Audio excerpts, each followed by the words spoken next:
That the EP don't like You it. don't like it. Yeah, I done surprised. She said that is horrible. Unless she's talking about the lights. lights. Oh.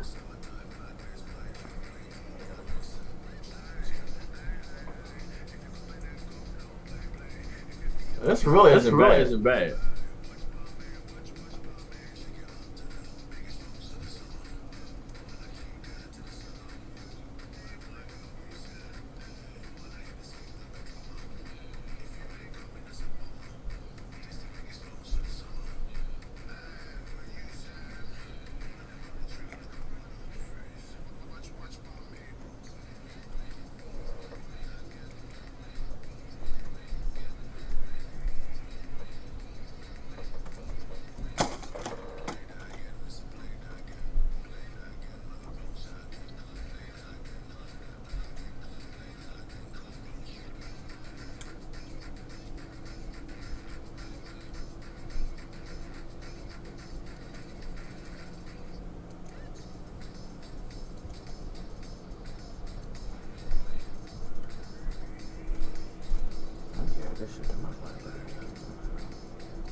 Okay.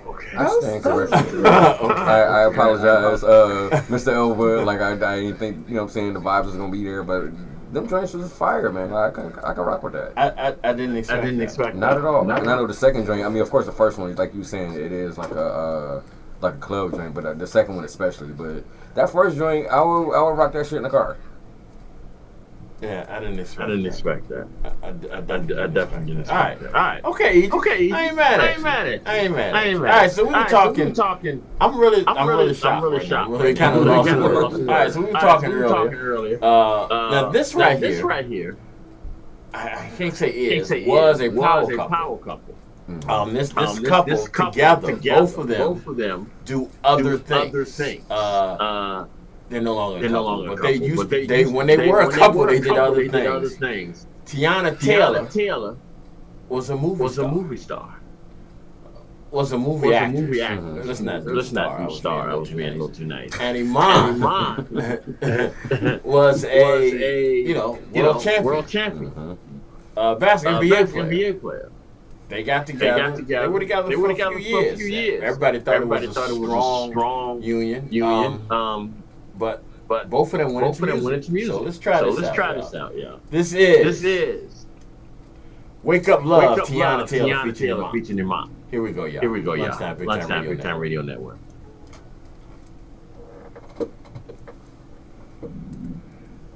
I know a couple seconds ago the live was up. What happened?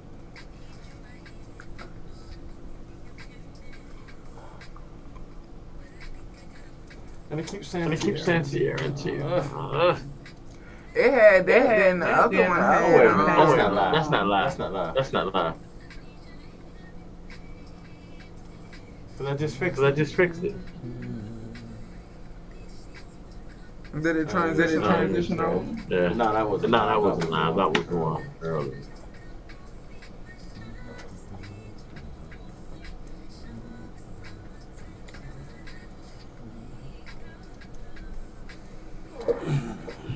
If he was talking about the second one was better. She didn't like the first one. It was better than what Bus Driver had me thinking it was gonna be. I'm telling you, you gotta listen to Guy from Clear Soul Forces and Idris Elba. His verse at the end, I was like, I was not feeling it.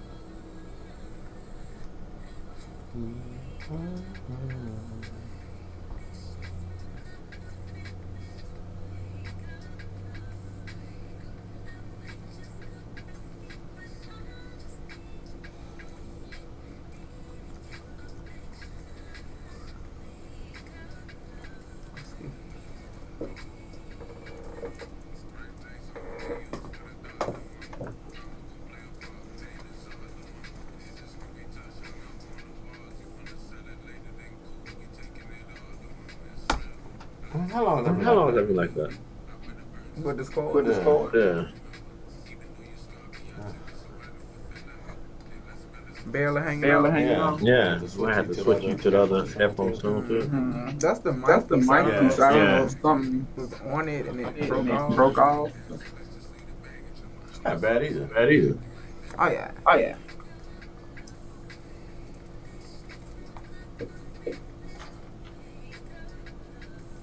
I think he said his real passion was rap. He stuck with the ball because he knew his ass was 6 foot. Not everybody can Montel Jordan.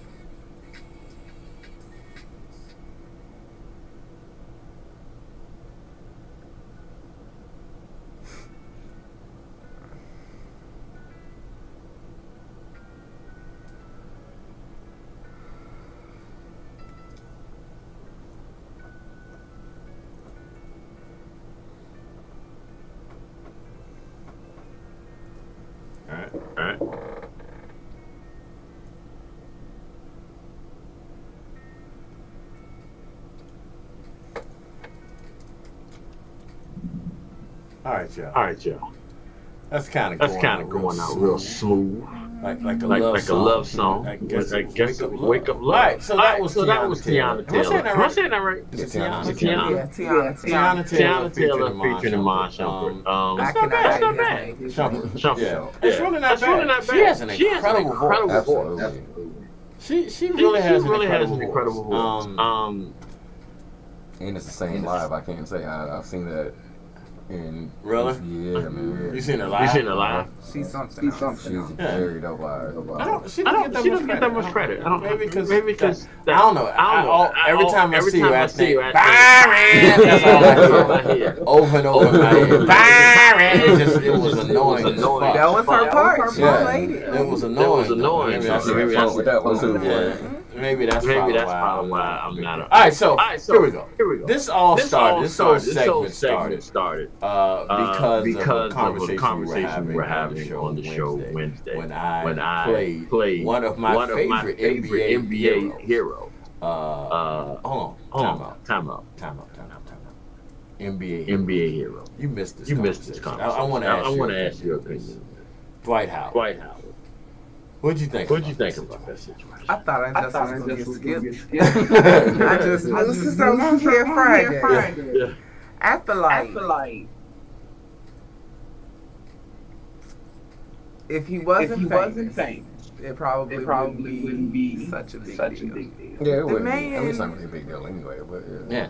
I think he's making by denying it's making more of a big deal. I said he did a Instagram post this weekend talking about why is it so important to y'all know who I'm. What goes on in my bedroom, nigga? Because you trying to hide it. Don't hide it. Well, go ahead. I'm sorry. But you know the stereotype. So I guess he probably don't feel comfortable. But from what I read, they're doing some weird shit. Yeah. He had another dude dressed as a woman show up there. And didn't tell the dude that he invited a third person. Yeah. It was some weird shit. But Dwight's always been a weird dude. Yeah. Just take it for what it is. But I think he did. Gee. And this is like the entire conversation Friday. Just so you know. I'm gonna just say this day and time, I don't be surprised. I don't either. But see, I told you I wasn't surprised anyway because I've always thought that about Dwight. I just always thought that about Dwight. It just seems like you brought something up Friday about something I think he did previous. Yeah. Well, see, here's a funny. They go Charlotte. All right, let's go ahead. You called it earlier. They gonna answer this goddamn phone. He knew we was gonna answer today, so he decided he was gonna call it. What's up, Charlotte?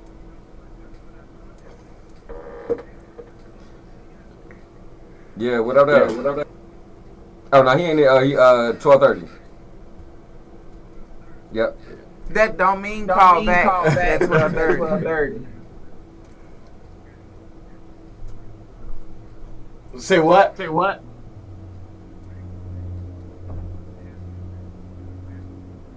Oh yeah, I saw. Is that what they was talking about this morning? Mm-hmm. He did what? He sung the national anthems at the Bucks game. Flavor Flav. Flavor. Okay. Trello. We got you for a couple minutes. Let me ask you a question. What do you think about this whole Dwight Howard situation? Yeah.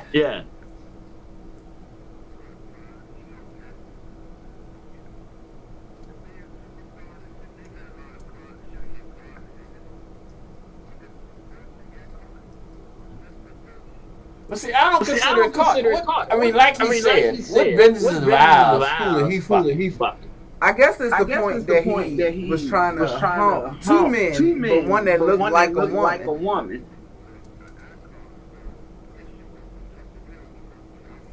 I think the dude that came in with the dress had his tucked away. Get your boy. Get your boy. No, you missed it.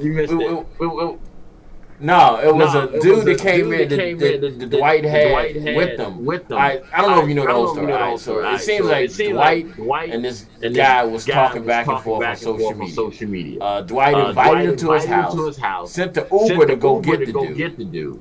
The guy came over. When the guy got there, him and Dwight carried on the conversation for a couple minutes. And then another guy slash something came into the room dressed in a dress and told everybody to call him Pinky or some shit like that. I can't remember what it was.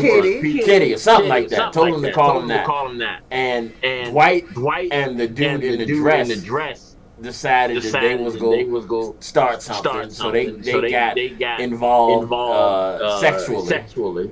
And then Dwight started giving the dude head, and now the dude's upset. I don't know if Dwight bit him or not. I don't know, but the dude's upset. He's gay. Yeah. Oh, Dwight's gay. Yeah, he's gay. And I don't know. People be like, is it really a difference? It's not a difference. But damn, he's sucking dick. That's my theory. I don't think men can be bisexual. I've said that many times. I don't think men can be bisexual.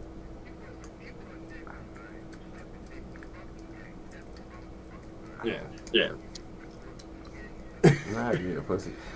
And if that's what you are, then be that. Yeah. Be that and be happy. Be that. I don't care who you love. That's your thing. Be that. But don't hide it. And then when it comes out, you know, act funny. But y'all would have felt better if people were like, yeah. All right, cool. Like, because I feel like that's really the only reason why people are still talking about it. It's because it's like. Right, it's like you just like, bro, if you did the shit, just say you did the shit and call it a fucking day. Right, it's 23. After that, then like nobody gives a fuck. But it's just like, oh no, I'm not doing this. Yeah, nigga, you are. There's this, and this. No, I'm not doing this. But my nigga, the evidence is right. It's like, yo, just cut the bullshit. Just say what it is, and people will stop talking about it. I don't think people care anymore. No, they don't. Mm-hmm. Yeah, but you know that's fake.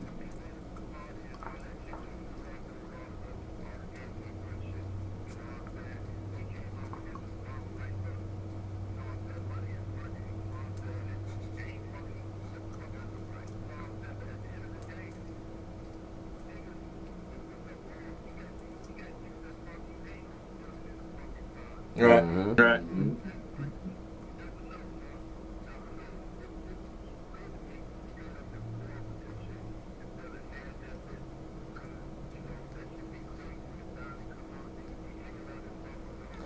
And that's the thing.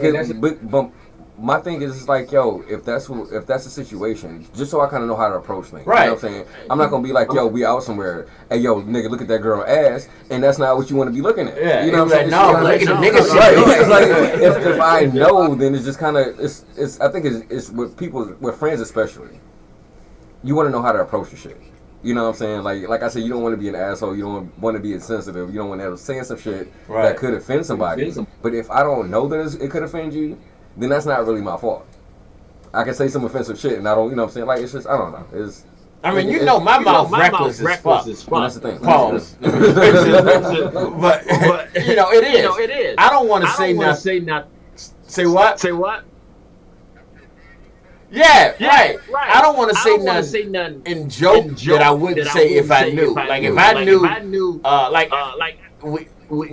not trying to bring her back into this, but obviously we tease Raw all the time about a comment she made a few weeks ago. So about being gay sometimes. Yeah. So I can make that joke with her, but if she never said that to us, and I still make gay jokes, then I would feel bad. Like I'm it's just not right, bro. Don't nobody care anymore. Yeah, that's really the thing. Nobody really gives a fuck. Like I think that's the thing. Yeah. Right. And I think we need to be clear. It's not when people say like at least I know when I say I don't care. It's not that I'm discounting anything that you know what I'm saying you got going on. I just don't care. It's just like yo, if that's what the fuck you do, that's what the fuck you do. I'm happy for you. Like you know what I'm saying, do your thing. As long as nobody not hurt nobody more than what they want to do. Just like they say, what you eat don't make what you eat don't stretch my ass out. So that's not the quote. That is not the quote. Nowhere close to it. That's the Dwight Howard version of the quote. But that damn sure forgot that when you brought it up. Dwight Howard didn't play for like a week in the NBA because he hurt his asshole. Alright, back troller, because we gotta play some music. What? You didn't know that? Is that true? He did set out a couple games for like a undisclosed butt injury.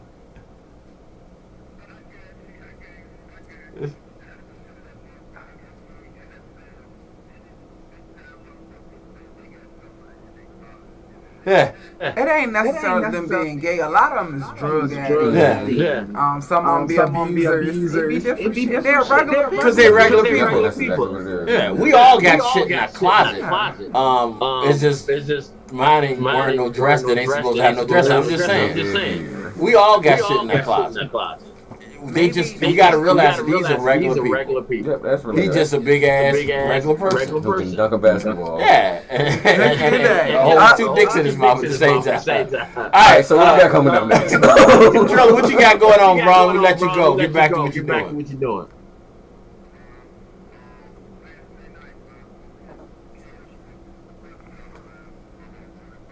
What up, though?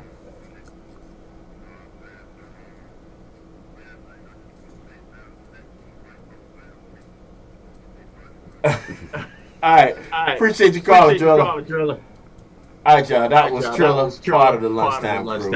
Special shout out. Quick on you. Say your goodbye. He said, all right, cool, bye. Don't do that. But yeah, I wanted to know what your opinion on what Dwight, because you weren't here. And we spent a lot of time. Yeah, when you sent it to me, though, and I was reading, what in the world? But I'm like, they just regular people. I mean, if he wasn't famous, would we really care? Him, the training. We would honestly, I mean, really. Yeah, it's really because he has a bunch of money and he can dunk a basketball and a nigga like 7 feet tall. Right. Then, like you said, it's because he's like trying to say he's not. But I feel like when people do that, it's because of something else. Like maybe somebody in their family. Is it? You know. I mean, I'm a firm believer. Live your life. You only got one life. Live your life. We got people out there that are afraid to say what they feel, afraid to love who they want to love. They don't lose their family. Right. Yeah, think about it. So a lot of people who do make that choice, they say they be happy, but then they be lonely. Yeah, and miserable. Yeah. Would you look at since we talking artists, Luther Vandross, one of the greatest singers of all time, in my opinion, did not come out the closet because he didn't want to hurt his mom. Mm-hmm. He decided he would keep it in the closet until his mother passed, and then he would come out. But unfortunately, he passed before his mother did. So he never came out the closet. So after his mother passed, people got mad at Patti LaBelle for this. Patti LaBelle told Luther was gay, but he was afraid to tell people because he didn't want to tell. What she tell that damn man? People felt like that. Well, but I mean, I don't really he wanted much of a secret. Yeah, everybody kind of knew. Because it's one of them situations. Oh, Luther. Oh, yeah, we already know. Okay, cool. So moving on. Because we didn't care. Yeah. It's just the like music was good. Right. No, that's All right, so we'll get back to the show. All right. This all got on a tangent because we were talking NBA, and we were talking Shaq, and for some reason I wanted to hear Ross' opinion of Dwight Howard, the other Superman. All right, so we're going to be back on Shaq. All right, so the whole conversation, the whole reason we're doing this got started. Goddamn, it's 11:30. Almost the whole conversation when we got started got on the fact that I played the Shaquille O'Neal song, My Biological Didn't Bother, and which is a song that I enjoyed, but y'all gave me shit for it. So because the shit was like 5 minutes. It was a little rough.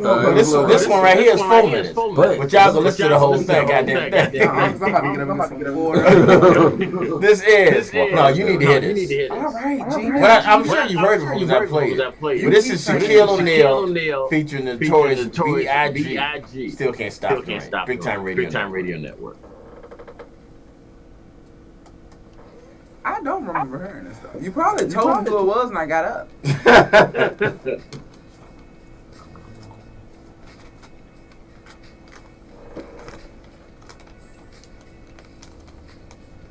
You was relaxed though for the most part of wins and won't. The way you was in there talking about the gum is good, I thought how G did not think that whole back gum. Wednesday night? Wednesday night. That stuff was good. Look, I know you did. I stuff And the thing that's so fucked up is I had called Kula because I wanted some more. So she had brought me some granola. She brought me some granola. And just gave me the same warning, don't eat too much. Hey, almost bad. Didn't even affect me. I told you, different people. Didn't even affect me. And that was good granola. That shit was good. I like my go give me another one. I just don't see why I'm gonna pay that much for granola. Now, but I didn't. She said I'm building up a tolerance, and I thought about it. Like I've had more weed in the last month than I had my whole life since entire life. All you haven't done is hit the ground. But I was thinking about that. I said, I wonder if G said that ate that whole bag. I ate the whole bag. No, I ate half of the bag. Okay, Wednesday night I finished. The other half of my lemonade. And then I right before I went to bed, I took that whole bottle of lemonade, and I ate the rest of those gummies. Because I had two bags of gummies, I ate the rest of those gummies. And I went to sleep good. I need to hook that up Freddie for some more. Yeah, lemonade is good. But I told my homegirl, they got damn cinnamon. I was gonna say I told bus driver that I had to get you my cinnamon. But don't even. When I got home, remember I still had some in my first box. My niece took that. And I didn't, before I could even tell her, like, don't eat the whole thing. She was like, Auntie, man, that cinnamon roll had me so happy. I was like, oh my God.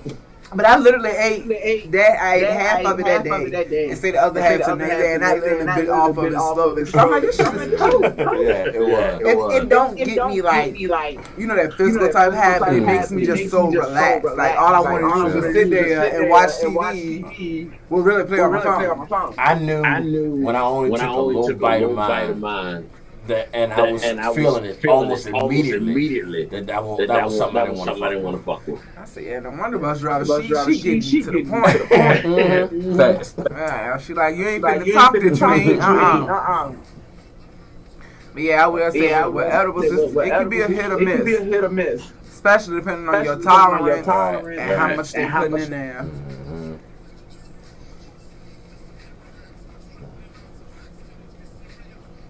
Material. I got land there.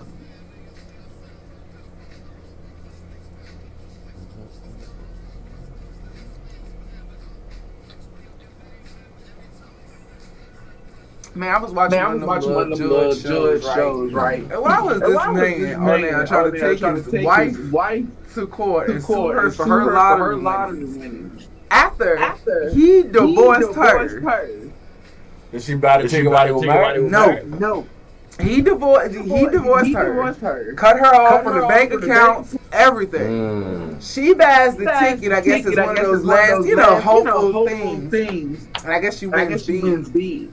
But they weren't married at all? No, but I think they was going through the process, but she had already signed it. He found the paperwork, but no. Don't matter. No, it did. The judge went in her favor. Really? Because, and I think it's because he had made sure he cut her off from the bank account and all that type of shit. Hold on a second. All right, because I'm the petty person that I am. This is also Shaquille O'Neal, but this is a new track from Shaquille O'Neal. This is Shake the Spot. This is King T, who old school hip hop heads will know who King T is. This is King T. Shake the Spot. But yeah, I just thought that was so fucked up. Like, sir, how you gonna cut this woman off from your funds, from everything that she's used to, and then when she win a lottery, you think it's tight.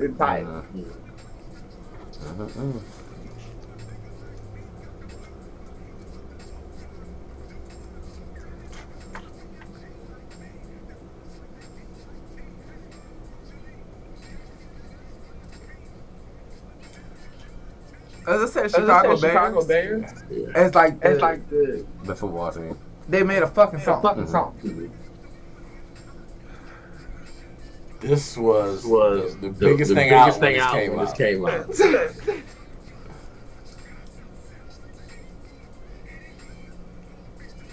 That is something else.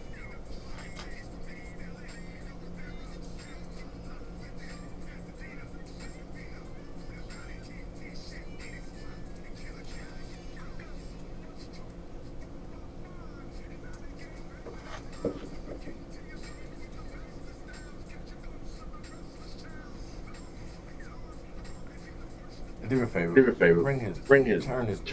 Tilt his mirror down. His camera.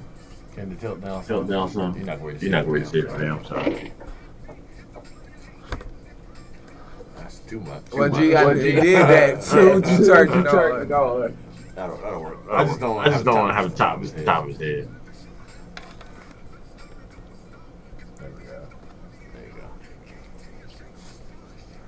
We need our light. Yeah. Turn the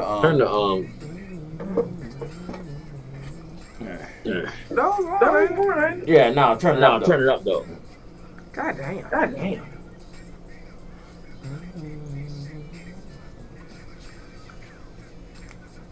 And I got lights to replace those too. Oh, okay. Yeah.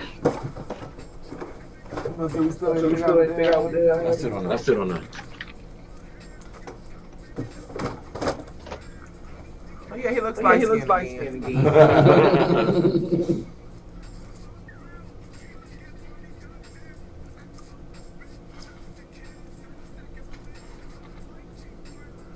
Then he made a song with Jada. What the fuck, Leo? Oh, I'm about to say, is that something new? No. It's 2002. I couldn't even get up here. Not when they was still in love.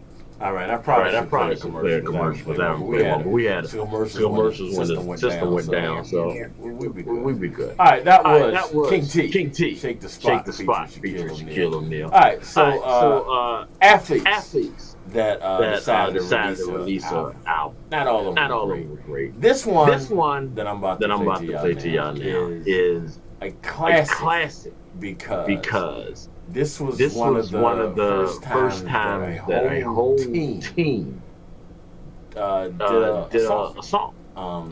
This was back in 85.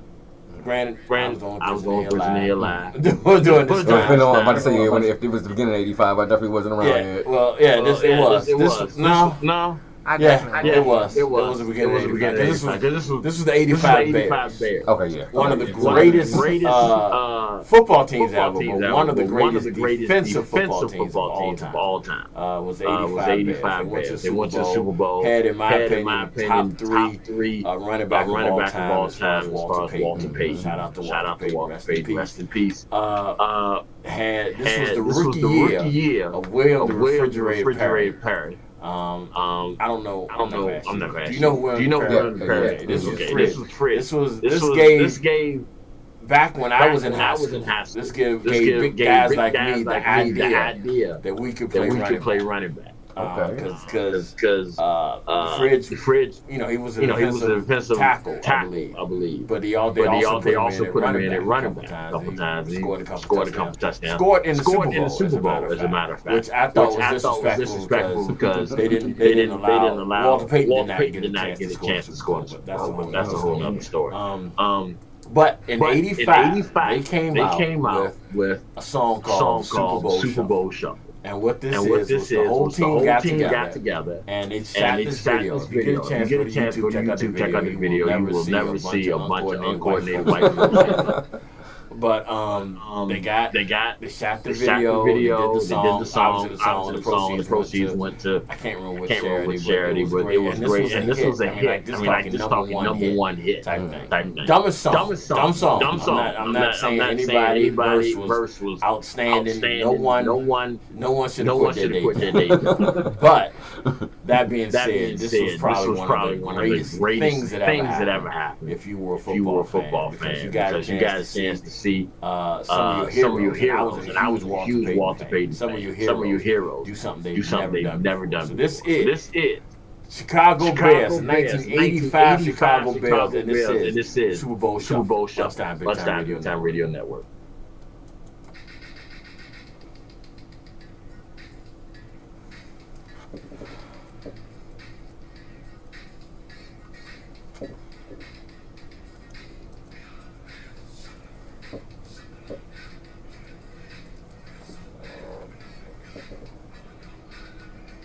We're so bad, we know we good.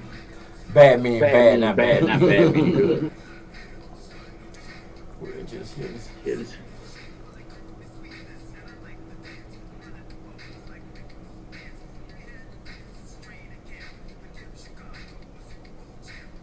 That's Walter Payton.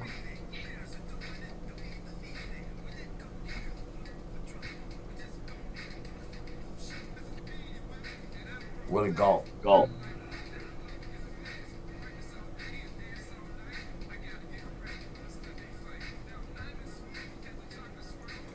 You know who's in this video? Who played at the time? Your coach. Ron Rivera's in this video. Really? Yeah. He was a coach. He was a player for the Bears. This is Mike Singletary.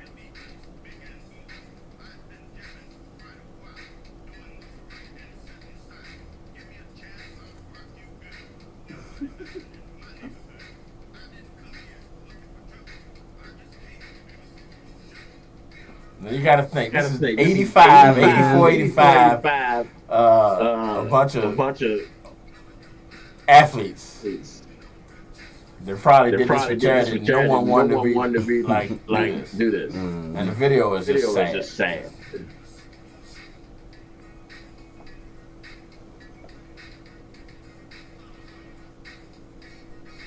And they all on the stage dancing. Offbeat. I mean, even the black folks are offbeat. You talking about some of the best athletes of all time. They wouldn't get with this. Like, this is Jim McMahon, the quarterback.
It was for a good cause. That's what you got. That's what you got to keep telling yourself. It was for a good cause. That's the why this travesty actually happened. Yeah, it was for a good cause. It was for the children.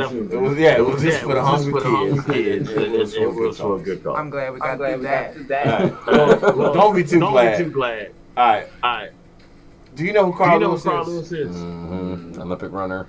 One of the greatest Olympic runners of all time. Somewhere down the line, he decided he wanted to be a singer. This is Carl Lewis.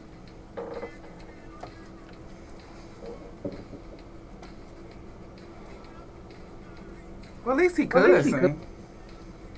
He's another one that never wanted to admit his sexuality. I was about to say something. Something.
Trying to do that.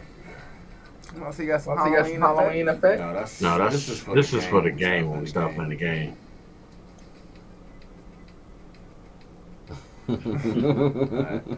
That's cool. I'll use those too.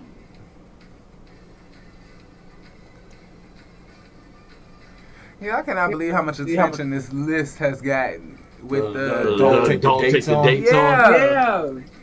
The only reason I ain't touched that because I don't need that to come back on me. They don't.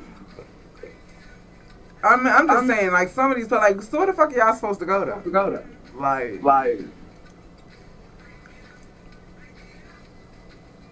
And the funny thing is, I think what my brother shared something. It was like Ruth Chris and like a couple other like them fancy. Ruth Chris was on that. No, but those are chain restaurants too. So if you don't want to go to a chain restaurant, then we ain't going to a chain restaurant. Bitch, you going hungry? All right, y'all. We are back. Lunchtime, big time. Radio network. Here's the deal. All right.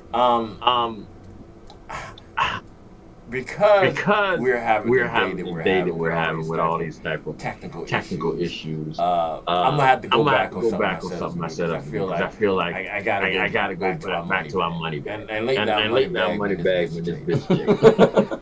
So I'm gonna have to go back. She ain't do nothing new. Like she did. Her book flop. Did it? That's what they because said. Because tired of this shit. That's really. Yeah, we tired of her. They don't even know.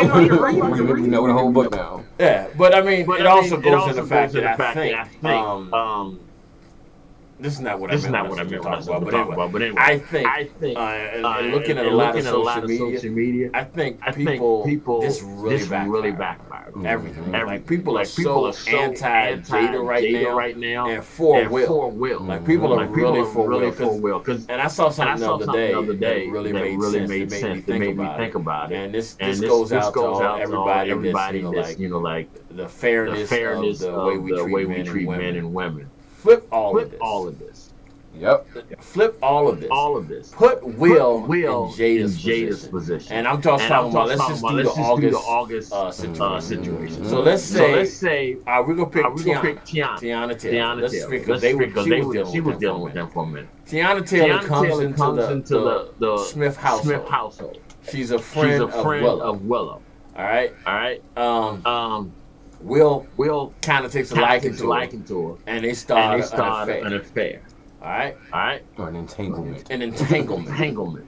At this point, they go try to put Will under the jail. Like he gonna be everything from a predator to just such a bad person. But when Jada did it, it's not a big deal. More like Stella got her groove. Yeah, you know what I'm saying? Will, he would have been honestly, he would have been, and maybe rightfully so. But if he would have went after a very young female, he would have been a creep. But it's fine for Jada to do it. And I think people are starting to realize that you got away with that shit. And now you're coming back and you're throwing sand on your husband. This man who's been basically in your corner from day one. And it's just you know. But anyway, I'm saying that to say, I decided I was I was going to go ahead and touch on the whole Smith household another day today. And talk about the fact that is a household. Now, granted, Will went from rapping to being the huge success he has been in movies and TV and stuff like that. He didn't really go back to rapping. Why would you? Right. I mean, when he go back every now and then. He will go back every now and then. Getting jiggy with it in yeah, Wild right, I'm saying. Welcome to Miami. Yeah, he will go back every now and then. But he had some bangers though. He did. He did any songs on the Bad Boys. Yeah. No, wait a minute. I don't think he did Bad Boys. Was it Welcome to Miami? That was on the Bad Boys soundtrack? No. If it was on the first one. Maybe it was on the first one. But yeah. But anyway, that being said, the whole family, that weird ass family, has ventured, except the oldest boy Trey, has ventured into the music. They all are actors, but they all are ventured into music. Who got an older boy? Will? Yeah, he got an older boy from his first marriage. Trey. He's a DJ. Okay. So I mean, it's still kind of I guess it still falls in it. But all right, so here is like some of y'all might know that Jada had a hard rock band. And I was gonna play that, but then I decided not to. Okay, well you do that. I was gonna play that, but I figured I'm gonna do this Will Smith household session. So I might as well start off with Will and Jada. And this is called 1,000 Kisses. This is both Will Smith and Jada Pinkett Smith. This was in 2002, I think.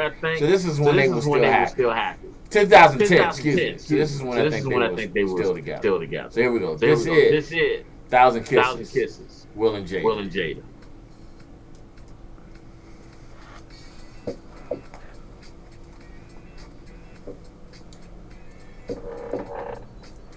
And if y'all listen, y'all hear this is a cover. She's covering another song.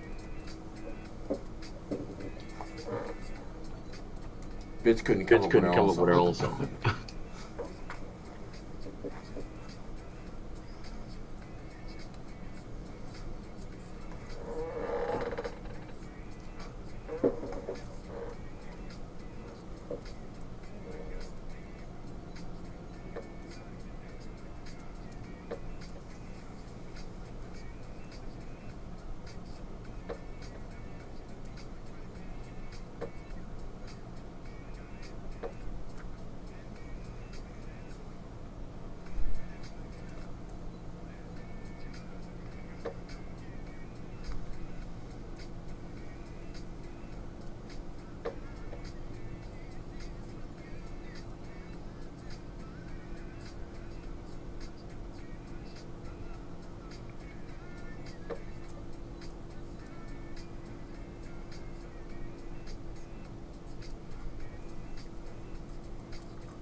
Hey, why you didn't tell me about Shabba? I didn't know Ice Spice was signed to Nicki Minaj. I didn't know that. How did that? I mean, I guess I know how it happened. It was like that she had on. Yeah, that costume dope though. She thinking shit. I always wanted to do Betty Boo. But I couldn't find the right wig. And I was like, that's why she's been so quiet lately. You haven't really seen any posts and stuff from her. Who? Ice Spice. She decided. couple Saturdays ago. Yeah.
All right, y'all. This one was a huge hit.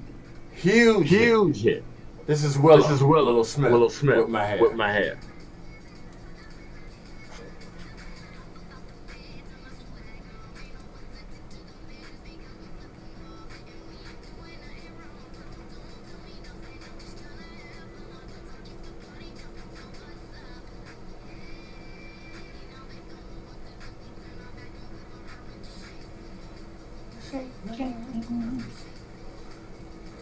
My bad. Y'all get that state tax refund? Y'all know about that state tax refund? Do you know about the state tax refund? Have you checked your bank account? I have not. You probably got it. Like $200? $200 per person, $400 for a couple. What was it for though? Just they did it last year. There was a refund. There was a surplus or something. I don't know. So they gave everybody $200. Somebody on Facebook said they got theirs. So yeah, a lot of people started getting theirs on Friday. Really? And then, they probably going off for like maybe the same orders you probably found it. Yeah.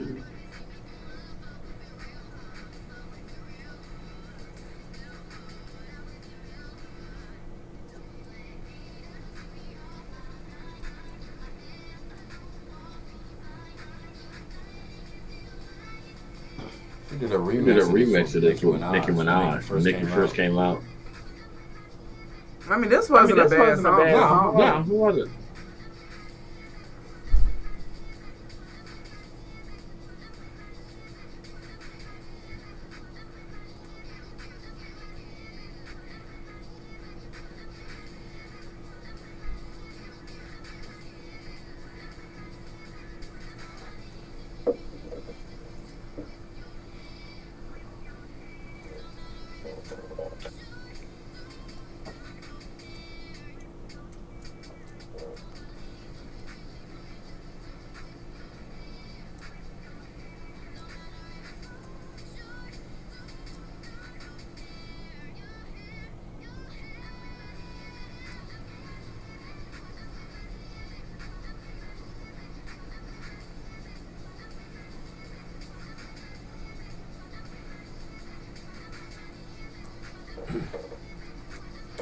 Again. This wasn't that bad. This I remember when this came out. It was a big deal. They did a remix with Nicki Minaj right when Nicki first started coming out. So this was a hit. So this right here, this is Jade, the youngest son. Will stepped into this one also. This is like the remix. But this is Icon. Jaden Smith.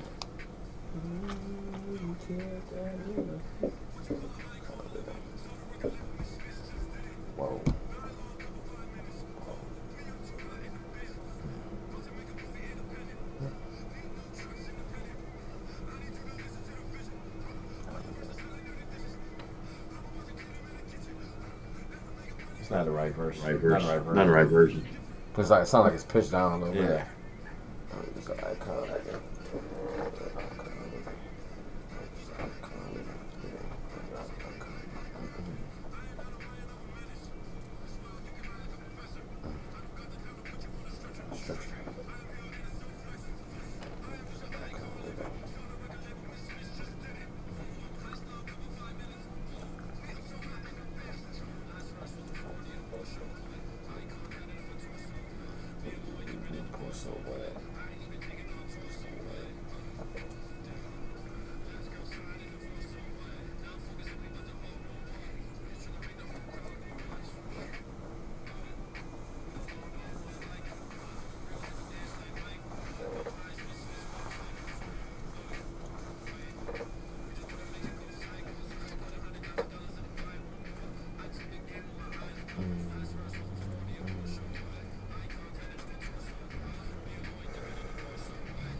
What Jaden do now? Don't he got like a restaurant and stuff? He's more into like business. Yeah, I think so. I know he was like doing like sustainable like food and shit like that. Like he gave water to some, supplied water to something. Everyone happened.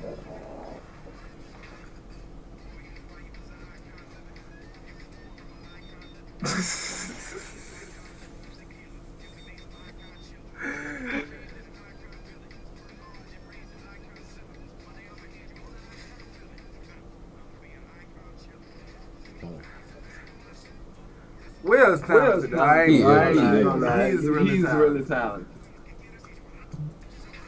It was actually an interview I was watching earlier. Hold on a second. All right, y'all. So because we did the Will Smith stuff, I'm gonna hit y'all with somebody that was on Will Show. This is Tatiana Ali. Before you knock me out. All right, go ahead.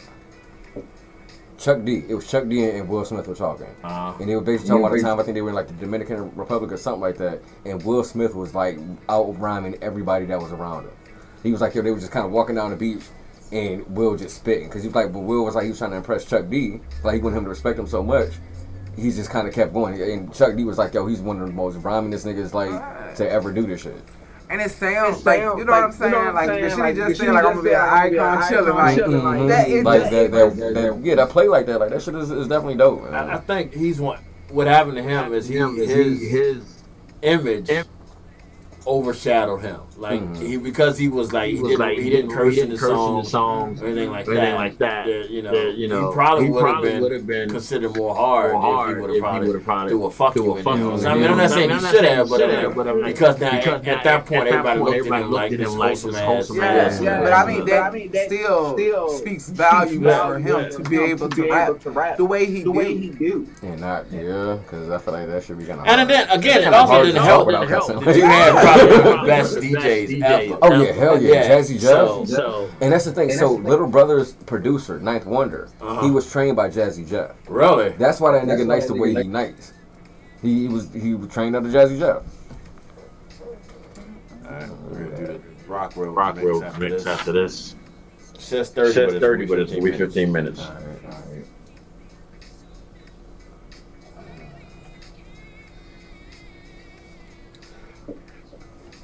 All right, so he's a comedian, right? Mm-hmm. He's in New York. Yeah. Well, I'm sorry, he's from New York, but it's in DC right now. He's from. Okay. Like he just up top. No, I just meant he wasn't here. Oh yeah.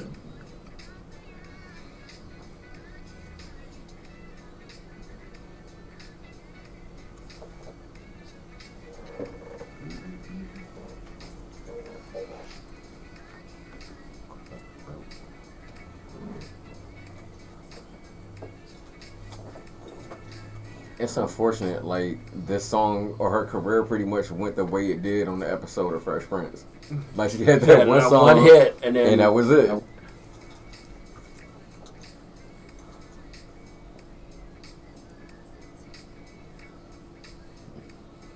Wasn't Will in this? Yeah, I just thought about that.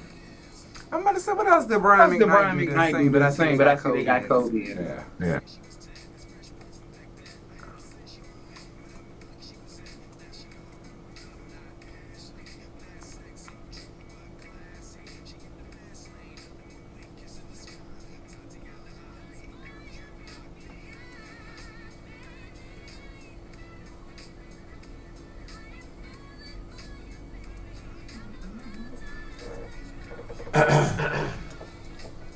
All right, y'all. Say what you want to say. Will Smith is definitely entertainment icon. Absolutely.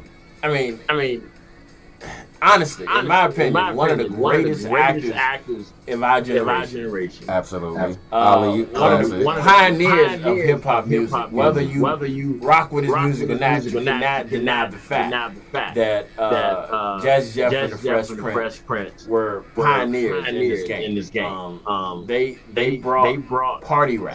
They kind of started party rap. And also first ever Grammy Award winners for rap. You know, it's just they did so much. I read somewhere. I don't know. What was it that I read? They talked about the situation that Will Smith got.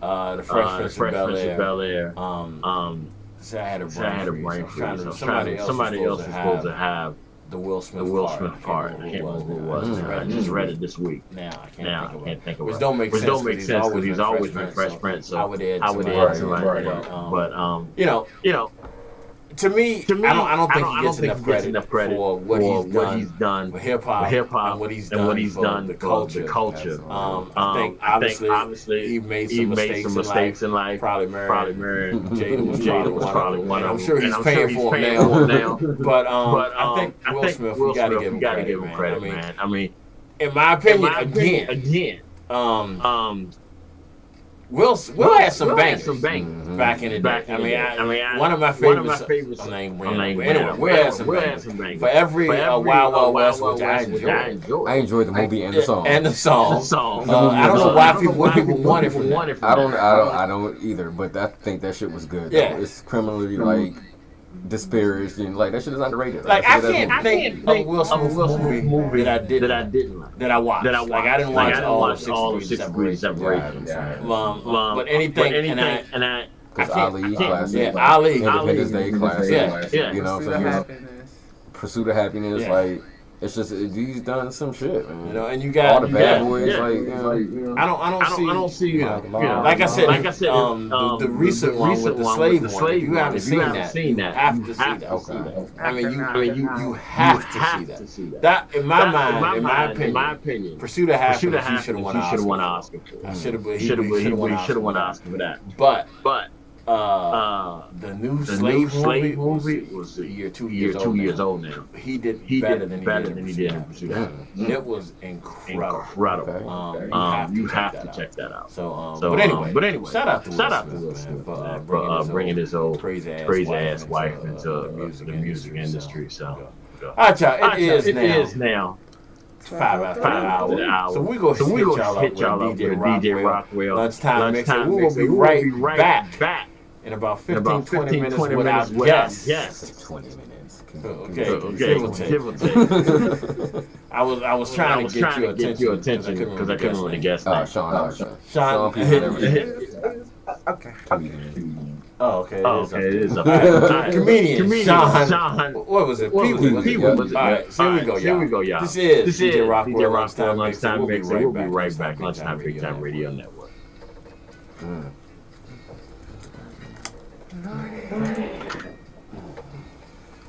I'm here. Scratch a little bit. Wake up. I'm so stressed out about our real life. I just keep looking at it. What red light? Can I go? Oh. You can go back there and turn it Oh, on. so it is turn on. Yeah, it's just it must have didn't turn back on. It's in, you remember where it is? It's in the back. At the bottom back. On the you can drop down if you want to see it more. No, damn, it's on the bottom of it. It's a button. It's a push it. I pushed it. I think it might have been. No, you got to turn it back up. I saw the light come on when you pushed it. Turn the knob. See, is it two different knobs? Yeah, I'm turning it. Push it again. I just saw the light. I see what you. It's like a something back here or something, but the light's not coming on. Okay. That's why I said I don't know if it's blue or something. Because this one pops right back on. Yeah. I don't even think that went off. I don't think so either.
I appreciate that. No problem. I got you. It's one of those days. All right.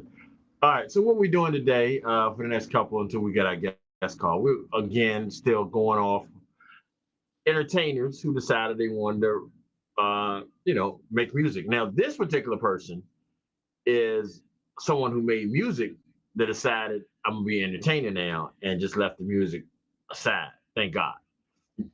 This was one of the biggest hits of the '90s. But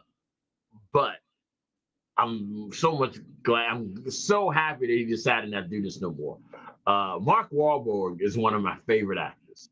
Like The Shooter is by far one of my favorite movies. Yeah, The Shooter is to me is I love The Shooter. And there's a whole lot of other things he's done. I love the one he did with Will Ferrell. I love the one he did with Peacock. I mean, it's just I'm a big Mark Wahlberg fan. Was not a fan of Marky Mark and the Funky Bunch. No, not at all. Was not a fan. But this was a number one album. This was a number one song, and it is what it is. This is Marky Mark and the Funky Bunch. Good vibrations.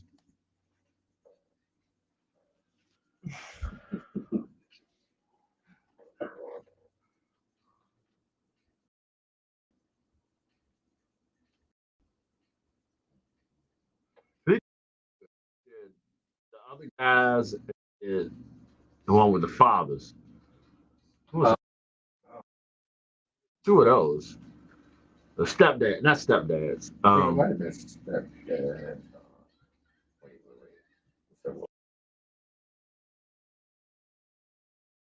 Oh yeah, this was huge.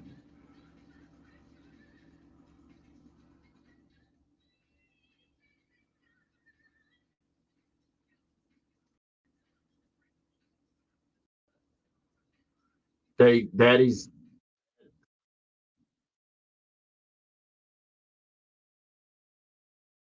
Yeah. He did two of those.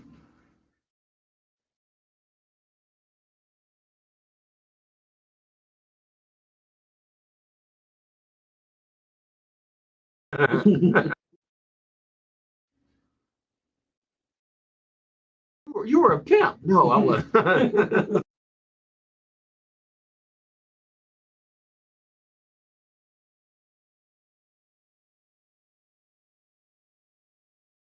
Nasty Dan and the boys having an orgy in his car. That movie was hilarious.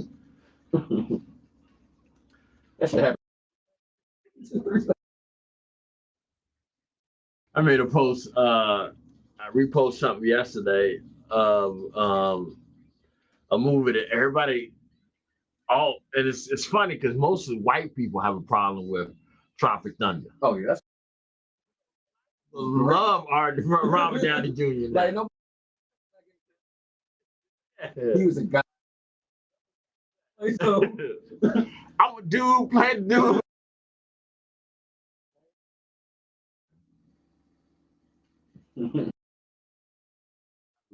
I watch Tropic Thunder at least a couple times a year.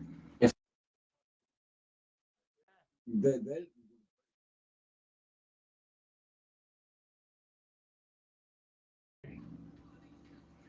And Robert made it.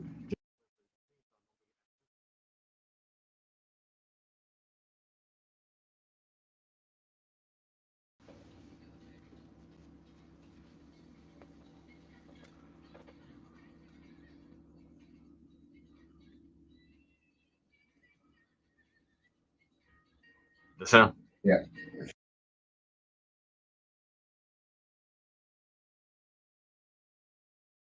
Oh,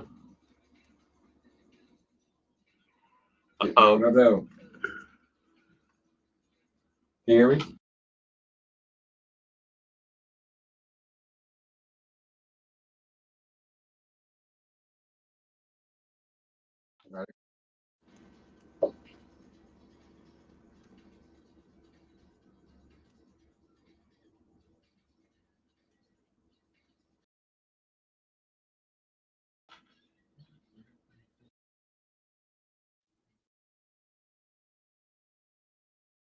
but what do you go by? You go by Steve I mean, Sean or Pee Wee? All right.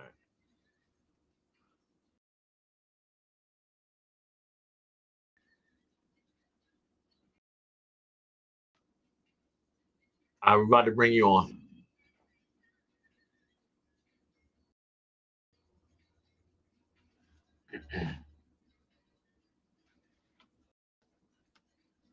All right, y'all. Lunchtime Big Time Radio Network. We got our special guest on the line. This is a comedian out of New York, DC. One of those, maybe both. I don't really know. All right, yeah. This is Sean, also known as Pee Wee. I couldn't see the last name, man. That's probably what it is. All right.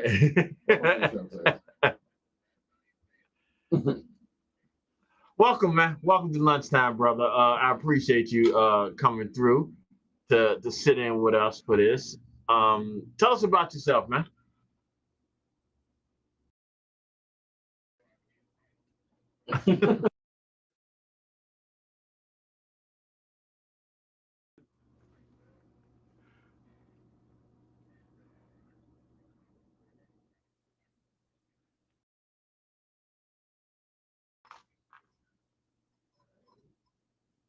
What made you get started in comedy?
All right, so I'm gonna ask you a question because this gets asked to me all the time, and I try my best to give as much respect to the art because it's definitely an art form, the art form of stand-up comedy and stuff like that.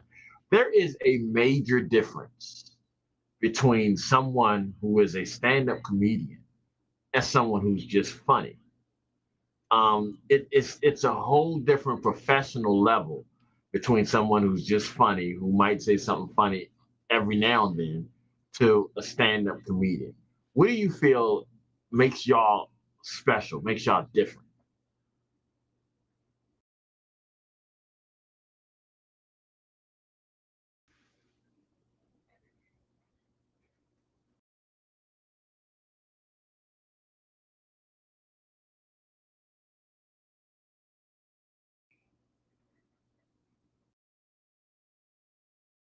Hmm.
All right. So you mentioned that your dad, God rest his soul, got you started in this.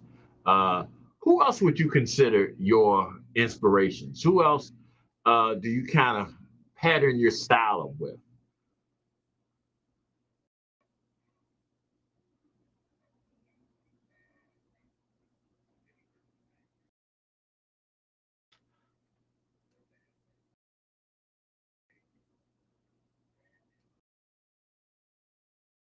Huh.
Hmm.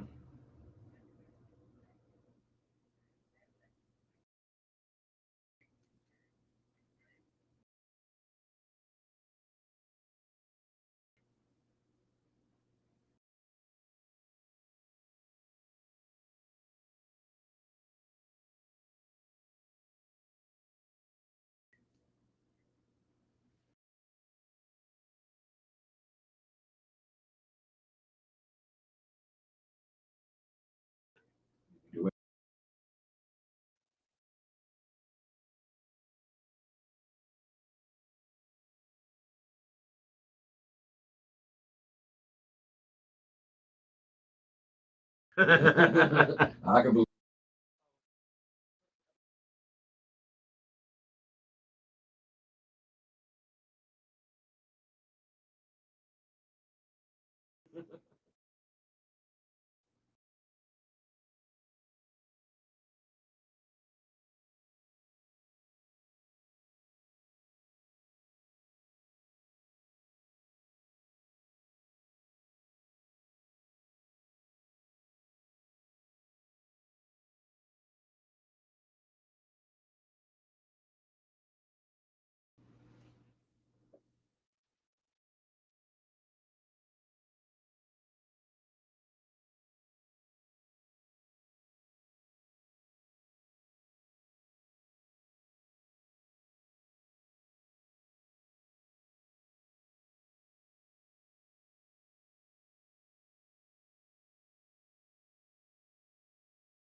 that kind of goes into my next question to you.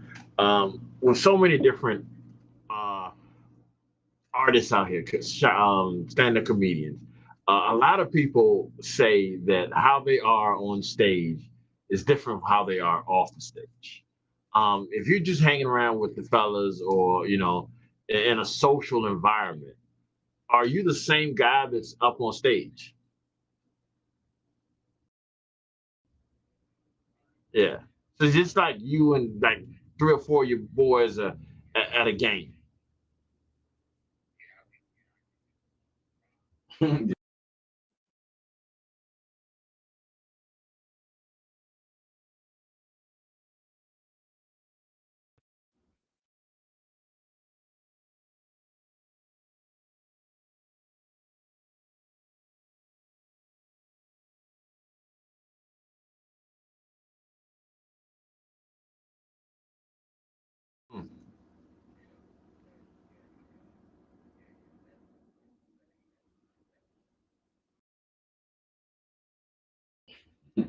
Well, sometimes you have to have those alter egos, I guess, so to speak, just so you don't become, you know, just you got to step away from it, I guess, every now and then, just so you won't be tired of it. Because in order to do this, you have to have a passion for what you do.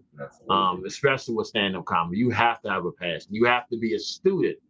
First of all, you definitely have to be a student. And honestly, in my opinion, you probably couldn't have picked anybody better to study than Eddie Murphy, because Eddie Murphy is probably top three of all times. So it has to, you have to be a student. You have to see how this works and how that works. And the idea of you traveling around Detroit to get to know the people in order to get to know how it's going to come across was brilliant. And I don't think a lot of these stand-up comedians these days know that it's more than just telling jokes. It's more than just being able to make somebody laugh. Sometimes you have a gift that allows you to read people. And I think that's what comedians do. They read people, they read the room, they read people. They allow a lot of comedians allow their past and their experiences to fuel their comedy. How would you consider your comedy? Is your comedy mostly storytelling, or you telling jokes, or is it your life that you're opening up for everybody but putting a little funny to it?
So growing up as a young man, is this what you wanted to do? How early in life did you say to yourself, "I'm funny. I want to do this. I want to stand on stage and put my life on the stage." You know, how early in life did you decide that stand-up comedian was the way you wanted to go? I mean, you said you was a singer, huh?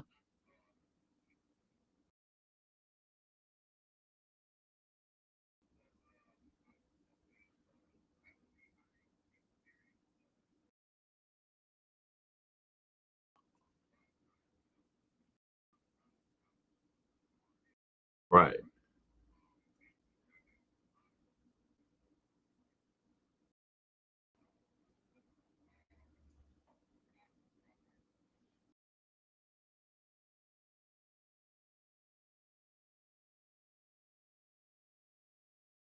Is that why you do it?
Wow.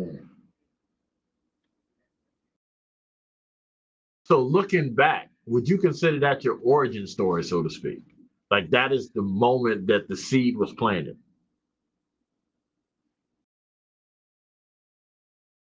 So what made you decide to sing?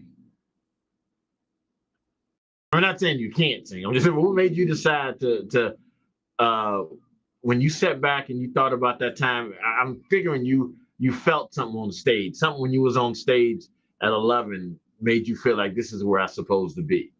So how did singing come about?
Uh,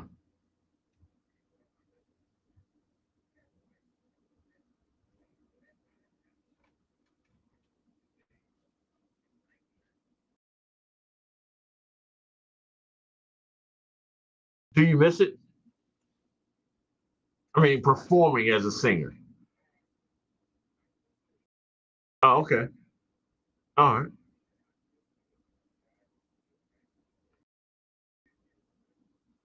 All right. Oh, that deserves something, Rick. Hold on. Let me give you a clap for that. Okay. Can't hear it, but the audience is clapping for that. That deserves that real friendship that you put together with somebody for multiple years is something special. All right. So you still performing as both a singing performing artist and a stand-up comedian. And you said something about you were doing a little acting too? Oh, okay. Because I'm like, you damn near Eddie Murphy right there.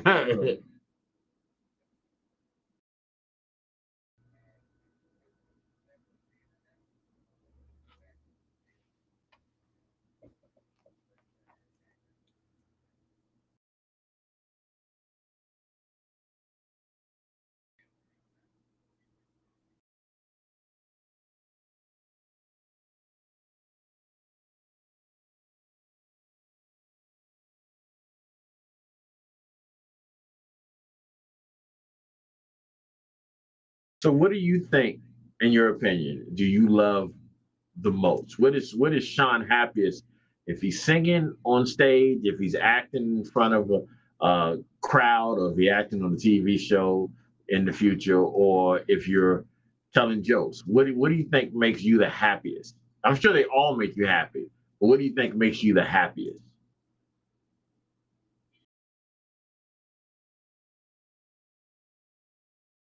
Uh,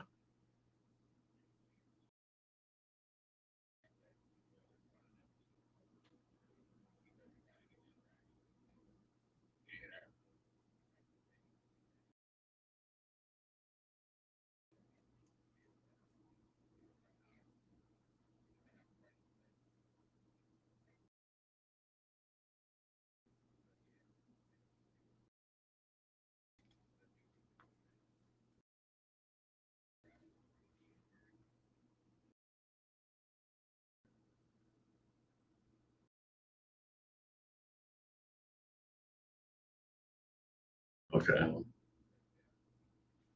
All right, well, let me ask you another question that kind of falls in the line of that. Um, well, not in the line. Well, it will. It will eventually fall in the line of that. I was going to ask you as far as comedians, and I'm going to come back to that. But because you are a harmonist, I don't know if that's a real word if I just made that up. A harmony enthusiast. Harmony enthusiast. Harmonist does sound like it. I like it. If anybody else say that shit before, I'm saying it now. Yeah, I want a quarter every time somebody say that shit.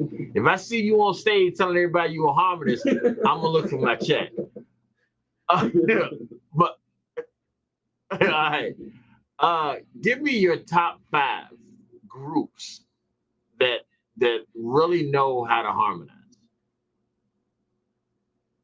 of all time.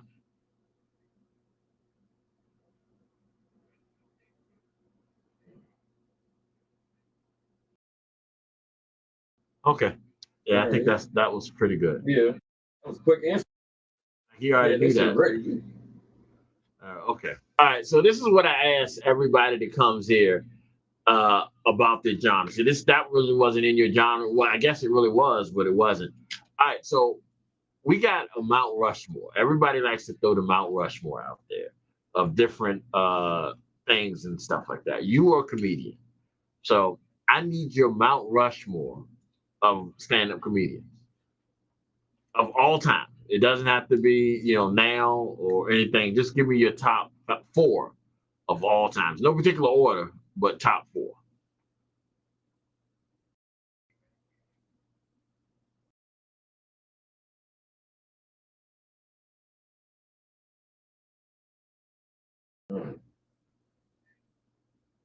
You know what? I like those choices. Yep. That is kind of probably the most diverse group of choices I've ever heard. Because I've asked this question to many comedians, and a few have said George Carlin.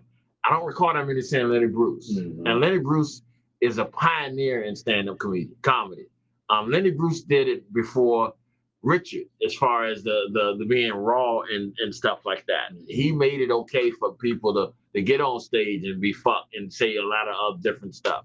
How did you get with Lenny? How did you get influenced by Lenny? Because we as a people, I'm looking at your picture, I'm assuming you're black. We as a people don't really know Lenny Bruce, especially the younger crowd. How was you introduced to Lenny?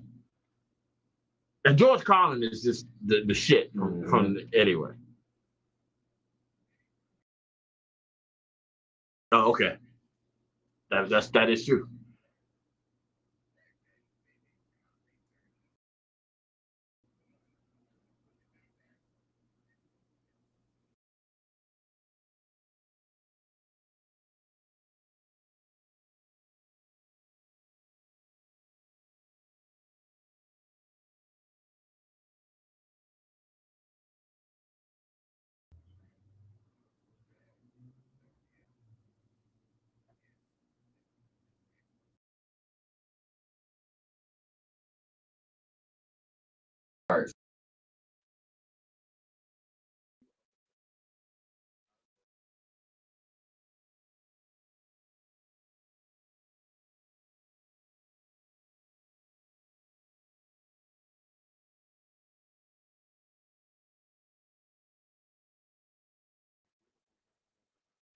Who's opening for you? Yeah, right.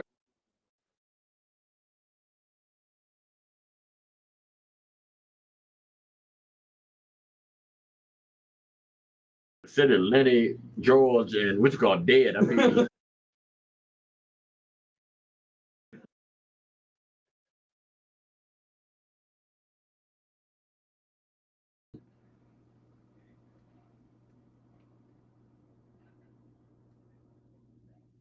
yeah.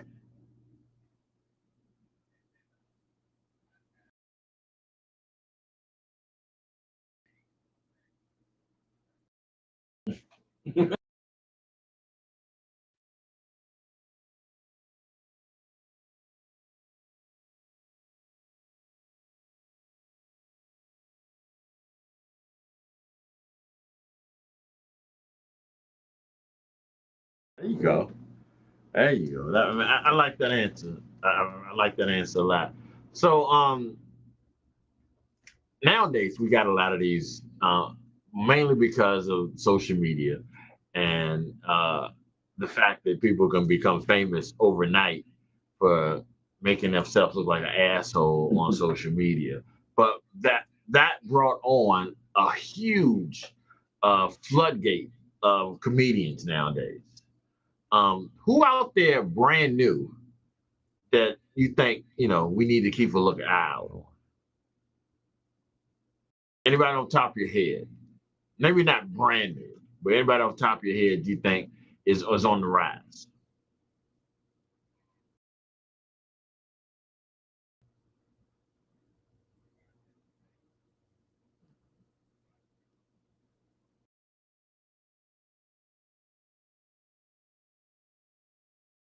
Yeah.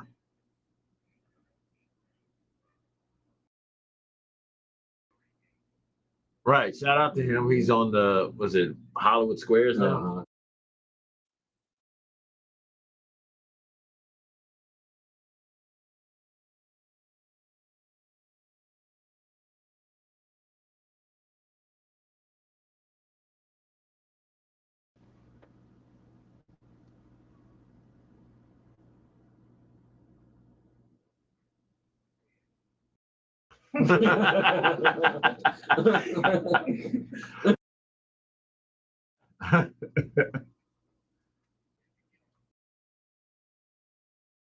This is true. This is very true. I don't think he's saying there's not any funny females out there. It's just nobody really popped in his head Right. to make a statement.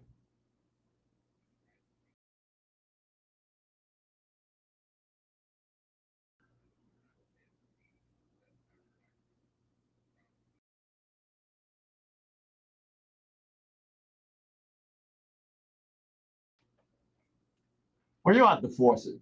I don't want you to force it because then if they really suck. It's like, man, really? This nigga said they was funny and they not. Yeah, right. For an hour That's how what you call got a following now. Let me not say that about her. She's not funny though. She's a great actress, a good funny comedic actress. But yeah. Well, in my opinion, Tiffany Haddish is not a good stand-up. It's just, It's she has her moment. Yeah. Yeah, she has her moment. I don't think she. Yeah, it's just she just doesn't really do it for me. I mean, just a comedian. Now, I will say this. I'm a huge follower of comedians. I love comedians. Honestly, I would my top would fall into similar what yours is. Definitely Eddie Murphy. I'm '70s baby, so I would have to throw Richard Pryor in there. My thoughts are some of the old school artists that are still around. You mean your Chris Rocks, your Dave Chappelle's, your Steve Harvey, Cedric Entertainer. Um, they all kind of moved on to do other things. Like hopefully Eddie will come back and do a stand up. He keeps teasing us about doing a stand up film, coming back to stand up. And from what I understand, he's been tinkering with it. He'll like sneak into some like improvs and he'll do like a set or something like that.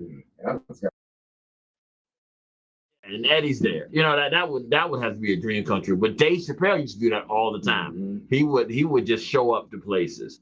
So my question to you is, how long do you plan on doing this? And are you gonna, when you get into you making the movies and stuff, like you said, you're in the process of doing, do you think you're gonna put the stand up on the back burner and then concentrate more on movies? I mean, because you seem to be, based on what you said, I'm guessing you're going to be more of a character actor. Character based, a la Eddie Murphy in Distinguished Gentleman or Big Mama, stuff like that. Do you think that was going to bring you the excitement that being on the stage is going to bring you?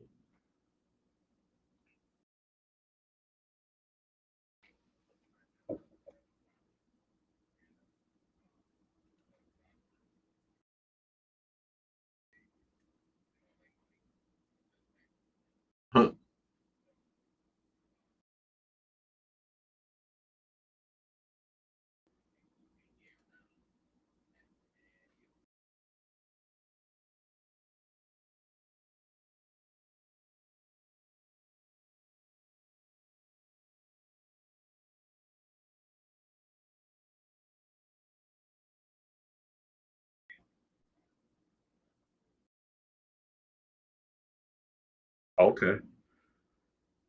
Oh,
right.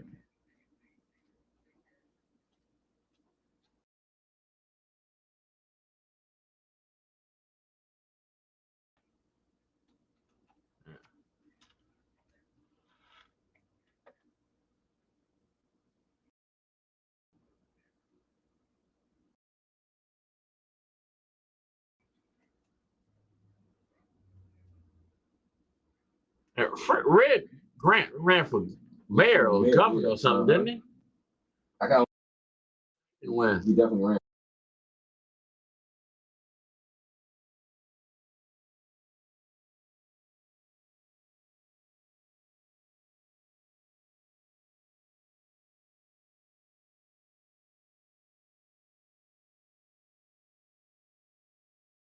shout out to him for doing that. I like anybody that can have uh this shows that there's two sides of every coin. Mm-hmm. And he's a fool comedian wise. Very funny. Funny dude. Like that. So I think it was social media. I saw that he was running for, was it mayor of DC? Was it mayor? I can't remember what it was. But yeah, when I saw that he was doing it, I thought it was a joke until I looked more into it. And I thought, oh, he's dead serious. Like I saw him talking, and that guy was not the same guy on the stage and in the movies. And that's the kind of thing that I appreciate when I see people like that can separate themselves like that. But he was impressive. It would have been interesting to me to see if he would have won, how it would have been. It just would have been interesting to me just to see how that would have been. All right. So what do you got going on, man? What you got any shows coming up?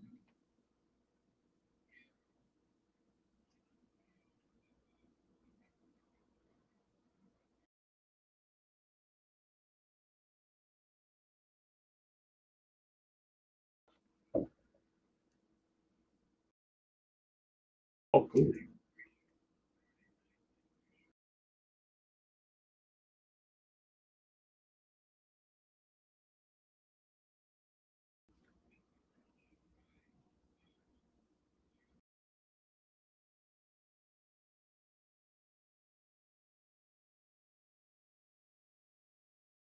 Sure, they appreciate that. Yeah. Smell the French toast and follow it. Yeah. We ever hear Nick? Do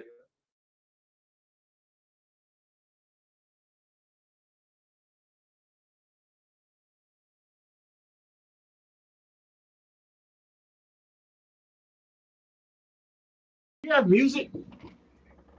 Do you have like music, like music on deck that y'all can send us that we can play on the radio? Okay.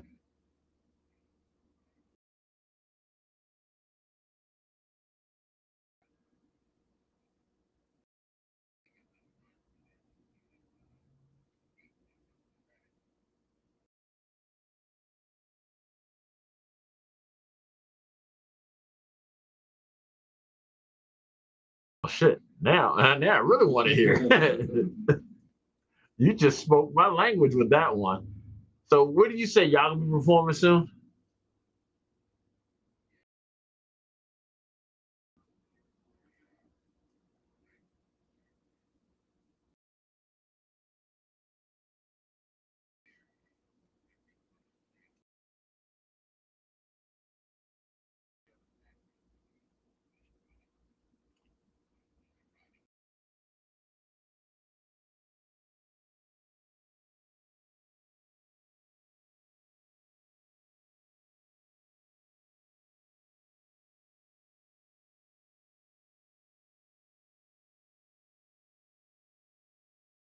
That's impressive, brother. That keeps your name relevant to always be on stage somewhere doing something. And I'm sure there's hundreds and hundreds of comedians or people, personalities trying to do that, trying to stay on stage.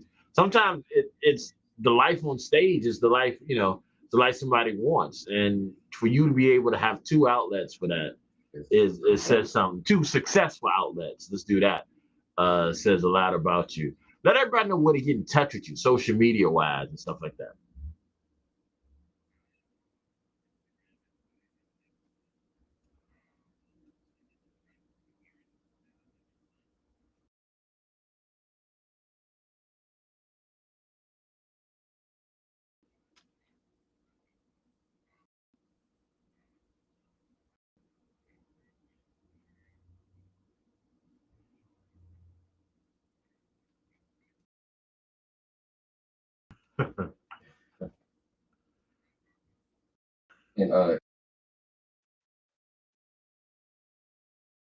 Related to you.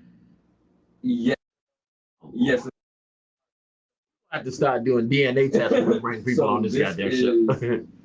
First of all,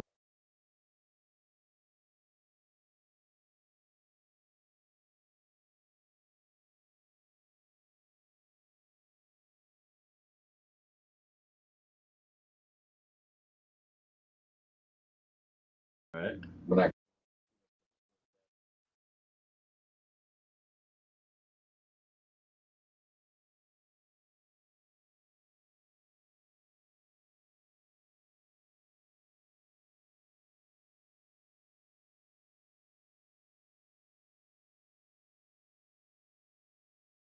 Shout out, I appreciate it, especially from last Friday when I was in this bitch by myself. I appreciate it. Well, brother, thank you, man. You were a treat to talk to. Like I said, I really loved your insight, especially with throwing Lenny Bruce in. And I keep going back to that because it's a major thing for me because that tells me that you aren't just out there throwing jokes. You're a student of comedy. You know comedy. Because like I said, not many of us know Lenny Bruce unless you really made a effort to do that. So continued success with what you're doing, brother. Thank you for coming in. You got any more shout outs you want to send out before we get out of here?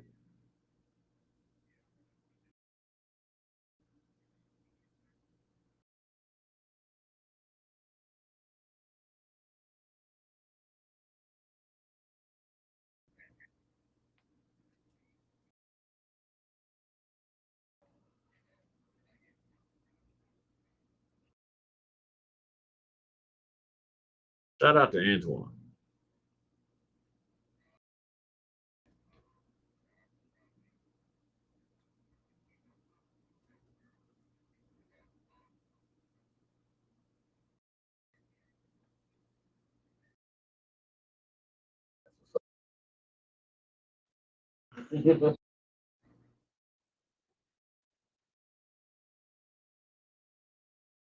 Well, if you listening, not to cut you off, if you listening, you want to come on do an interview, hit us up. We'll definitely get you on. But I had to do some business in the middle of that, so you finish your shout outs. No,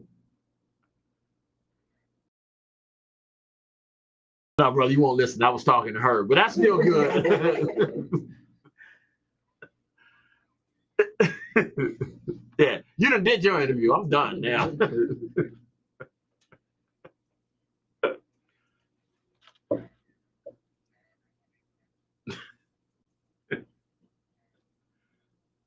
All right, man. I appreciate it. This was Sean P. Wee never. Everson. I was gonna get it. Look, I can't see it that well. My glass. I didn't turn my glasses on this morning. Yeah. So it's ready to say, "Oh, you can do this." Let me do this. All right, Sean. If I'm not keeping you, I got to do one more thing before we get out of here. All right. So one of the things we do on this show is we try to do different segments. And I guess he didn't see me pointing. He got it. Oh, okay. We try to do different segments, and we're working on something new. We haven't come up with a name for this yet, but we've been trying to work on different segments to do. So one of the things we're going to do is we're going to have like a call in and have people call in, and we're going to ask them questions in order to keep their quote unquote black card.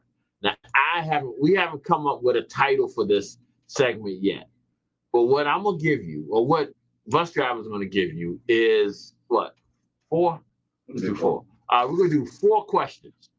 These are 4 questions. As a black person, you should know the answer to.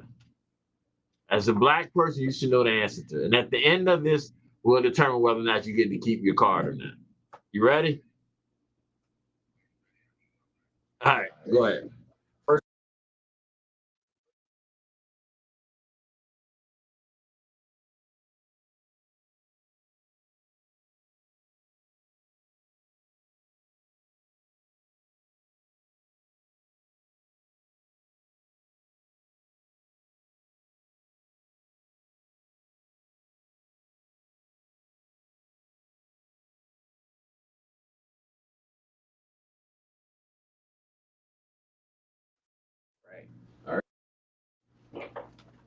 I don't have a thing. Ding, ding, ding. You have a buzzer. I don't have a ding, ding, ding. Yeah. But Look at that. yeah. All right.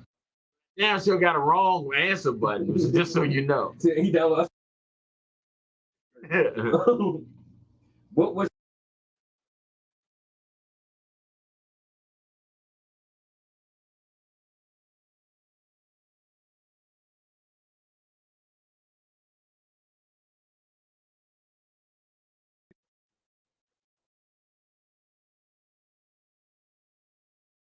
Giving you a chance to change it, brother.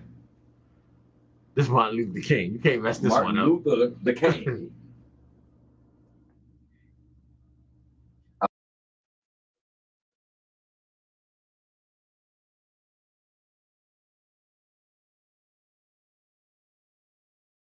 It was A, right? That you said that was one of the ones you said A. It was the one. Okay, go ahead.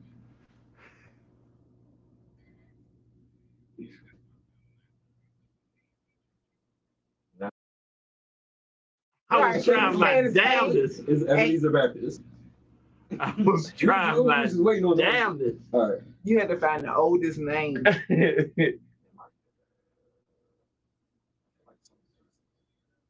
Yeah. Okay. Who did?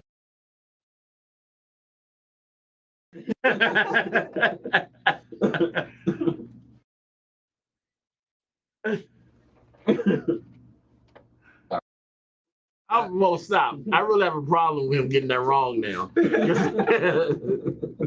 All right, go ahead.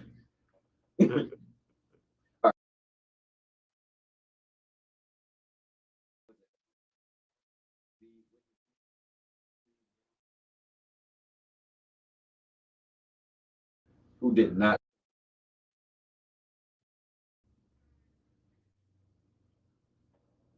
No. Oh. It's I'm probably wrong too. But I feel like D. That is. What the fuck? C is the answer. Oh shit. And C is.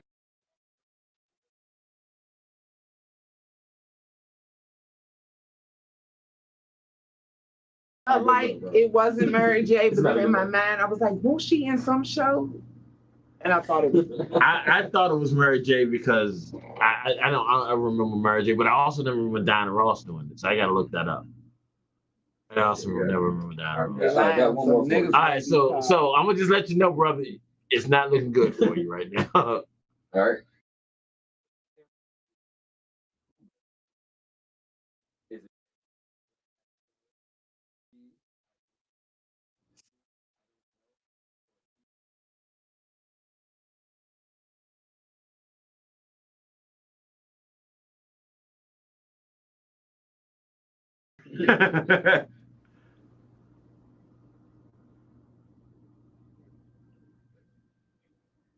Is your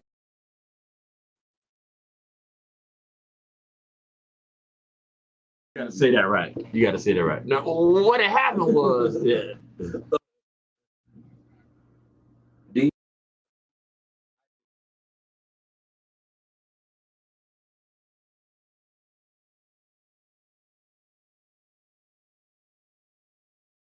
That is correct. You know what? I like that question, but I think I would have put it on Tony and them.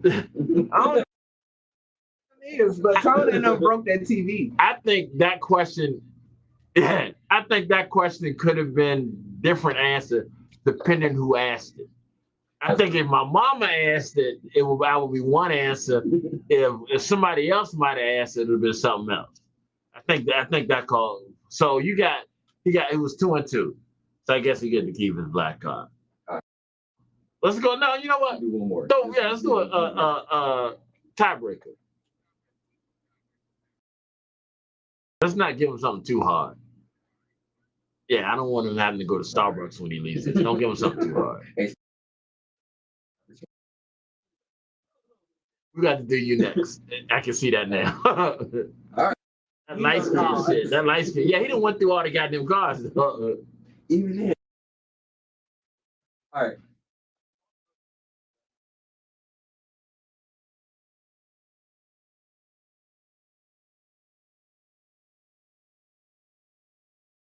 All right, you get to keep it, man. You definitely get to. Here we go. That's not the right sound effects. We're gonna give him the clap. We'll give him the clap. Don't give him the clap, but I get what you're saying. That's the second time I did that. All right. John, I appreciate you coming through, man. Thank you. Continued success to you, brother. We will be definitely looking out for what you got going on. Probably try to get some of your events on our website so people can get a chance to get a look at you, see what you got going on, man. First of all, I love the Martin impression. That was great. So I probably should have had you doing more impression throughout the show. But I appreciate you, man. Thank you very much for calling. You have a great day. All right, man. You have a good one. All right, y'all. Lunchtime, Big Time Radio Network. We are back in the building. All right, so we were still doing what we got going on. Artists who, came out with some music. This is a young lady who has changed a lot since this came out. And granted, she was a child star, and she's a successful child star. She's a very successful adult now. You don't really hear that much about any type of scandals. Has Raven ever been in a scandal other than fucking with crazy ass what's his name? Orlando. Other than Orlando saying that, not really. I feel like she came out and her life was just quiet after she came out. She came out, and I think she's with a colored woman. Yeah. With that white girl. We all got different ways of saying it. Yeah, but you don't hear anything bad about her. No. You don't hear nobody taking her money. You don't hear about her strung out nowhere. Like, the only press she ever really had was when she, came out as gay. But then she took it and ran with it because she didn't try to hide it. They didn't assume she was gay and then she came out gay. She just thought, fuck it. It's none of your business. But was she on a talk? Which ones was she on? She was. No, I'm talking about the talk show she did. She did do a talk show. Was it The View or The Talk? One of them. It's probably. Yeah, one of those two. I want to say The View. Yeah, it was one of them. So anyway, shout out to Raven Simone. So this is Raven Simone. This is when she was, this was in 1993. She was still in Disney. Yeah, this was right with right before the Cheetah Girls and all that stuff. That's what little girls are made of. This is Raven Simone. I hope she was a little girl making. Well, I mean, she might not be now.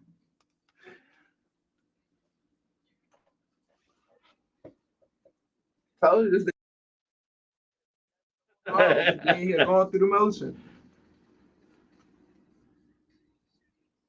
Oh, you should have been in this bitch Friday. What was going on? Oh, it was cold as a bitch in here.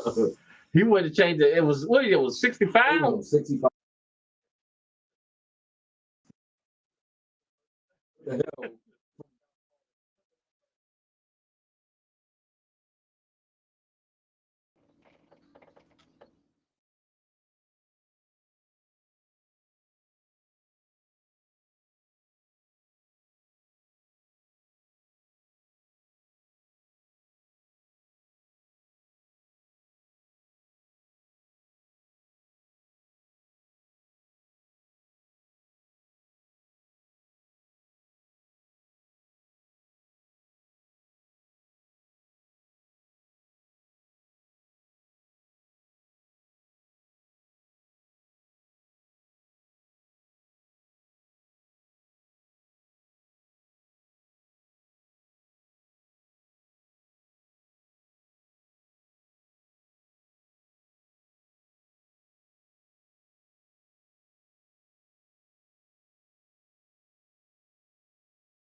I don't know what she said at the end. She was rhyming though.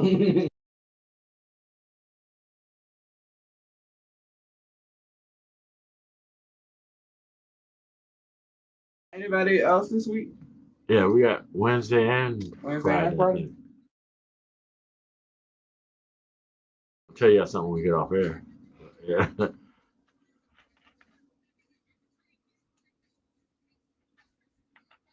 We got food Wednesday, I think. Who is it? Maggie's Custom Sweets. We can't get no soul food people in here to save our life. The guy, he kept canceling. I had the guy coming in here. The Jamaican? No. Oh, no, I didn't, not him. It was another dude. The Jamaican still, as a matter of fact, I spoke to him yesterday. Locks. I spoke to him yesterday. He said he didn't forget about it. He just got to find the time to do it. This sweet person with just sweets. Yeah, sorry. I'm gonna have diabetes. I'm gonna have diabetes.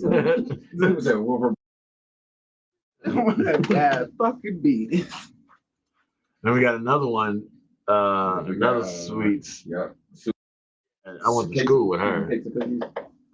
All right, this one goes out to our boy Sean. This is Eddie Murphy. What's up with you? Good Time Radio Network. Of course, Michael's in this too. That's how I learned about it, because of Michael. That right there is how I learned about it. I don't know what me and you was talking about, but I know it had something to do with Michael. No, what you call was here. Trilla was here, and I played Jamie Foxx, and then we talked about. I said Eddie got a song too. I was gonna play part. My girl liked to party all the time, but what I do with the what's up? Just because Michael. Find a way to put him in here somehow. Always. Like I can think of a way to add new addition to this shit.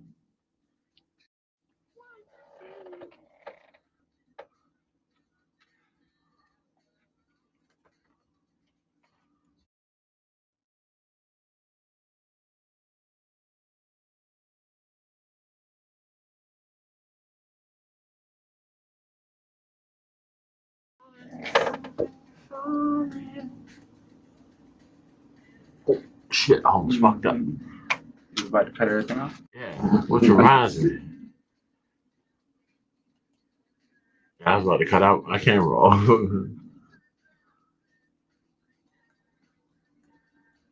I'll worry about that later. We've been muted. We could have been talking.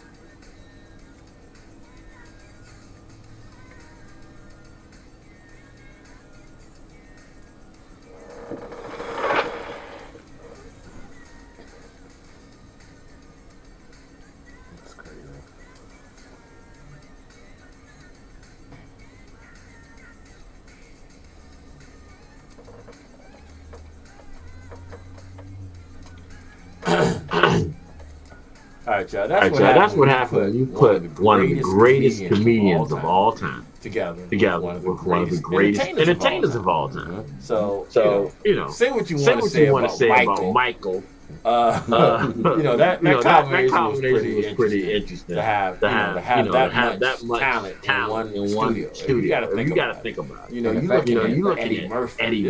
This is some comedian. This man's a god. He's basically like the Michael Jackson of comedy. So like exactly. Yeah, so you got two powerhouses in there. So and then you got to be dope in order to get in the studio with Mike. Like, you know what I'm saying? Like, there's got to be either like, even if you're friends, like 14-year-old boy, one or two. Terrible. And I'm a Michael fan, so I shouldn't have said that. All right, so we're going back to some athletes that probably had no business coming up with an album or a single. I already played Dane because he doesn't fall into that category. Dane is really talented. These next couple ones, in my opinion, probably should have shut up and kept This is Chris Webber. Incredible basketball player. Again, part of the Fab Five. You know what I'm saying? If you don't know the Fab Five, you don't know basketball. I mean, they revolutionized the whole. I'm not gonna say the hip hop because I will give that to Allen Iverson also. But no one wore the long shorts until Fab Five started doing it. And this was Chris Webber featuring Corrupt. This is called Gangsta. This nigga know he ain't no gangsta. And that's facts. Here we go, y'all. Chris Webber.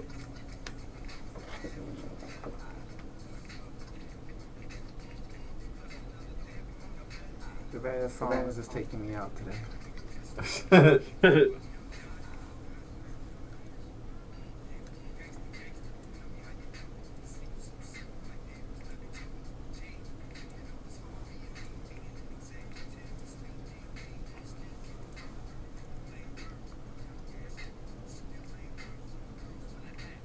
So I think that the card stuff's the word pretty good. I definitely like that. I think what I might do is when we give the questions, don't give the answers out until they can't guess it. So we'll say like who is so and so, and then let them try to guess it, and then we'll give them the next option.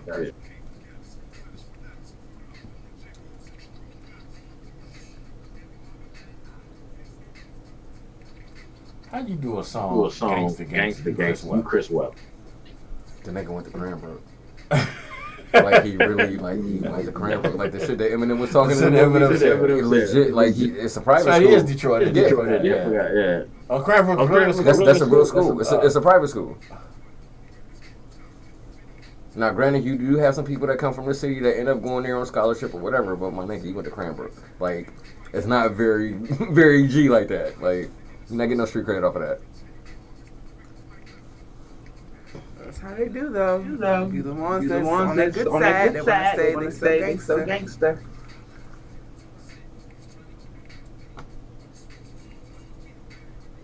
And why corrupt?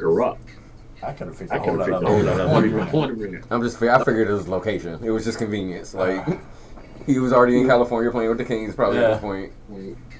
You're sitting in the bar. You want to record an album? Let's make this song real. Yeah.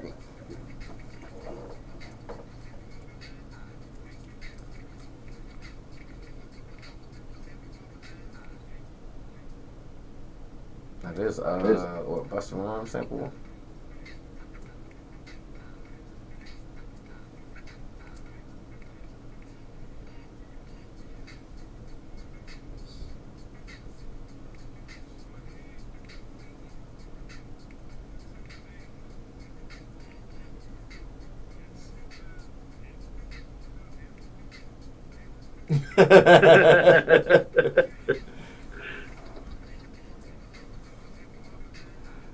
Saying Clarence had a real good man.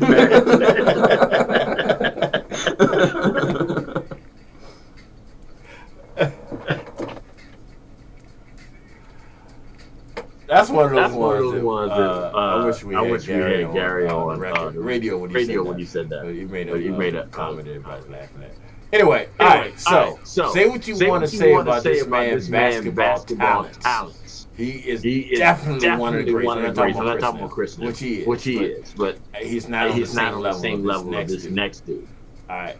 But this might not have been his thing. It wasn't terrible, but it just might not have been his thing. This is Brian McKnight, Hold Me, featuring the late great Kobe Bryant, Big Time Radio Network.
So we're on about it Friday.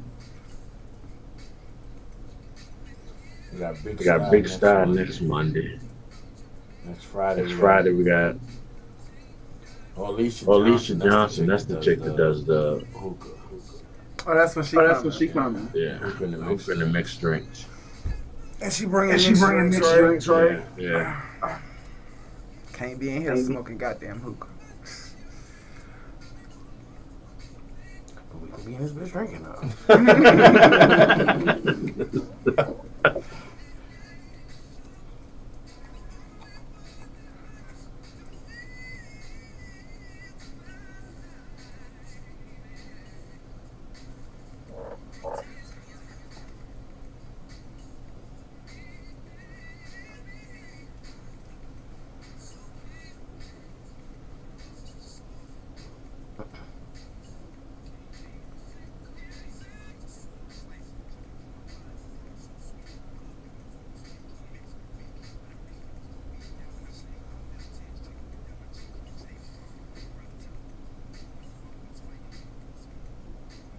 Your head just came up like you heard something good.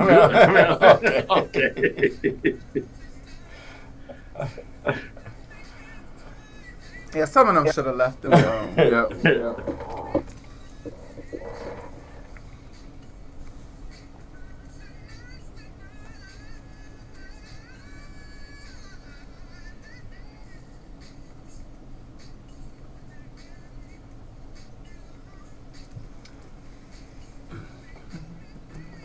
All right, y'all. This next rapper is also an NBA star. Who, even though this song was not a hit, he is famous for a hit in Detroit one time. This is that joke that some people might not get. You got because in Detroit. This is Ron Artest. Fever. I've never heard this. So it could be good. I don't know. I don't think we're gonna have that Idris Elba like today. I don't know. He just moment.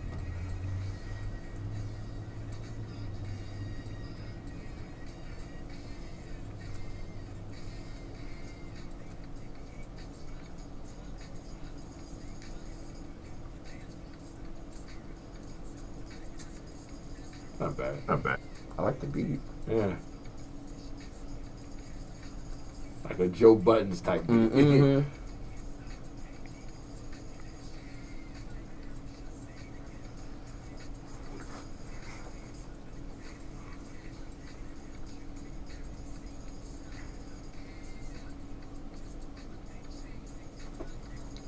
Not bad.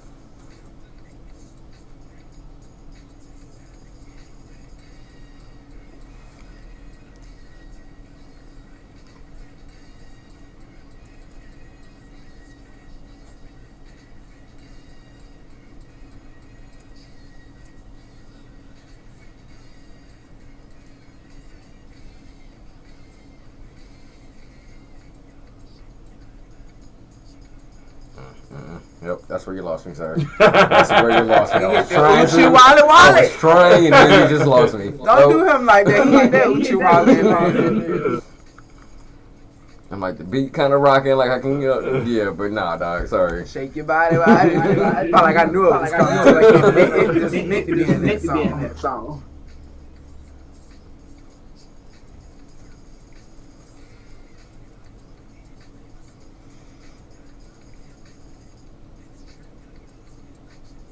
And I love the beat. That's that. I can't think. And I'm like also hearing like big kind of. I can hear Skills ripping this shit. You know what I'm saying? It's just it's not. Skills probably wrote it. Not no, seriously, Skills probably wrote it. Yeah. It's just Ron Artest. He just needed to not do it like ever.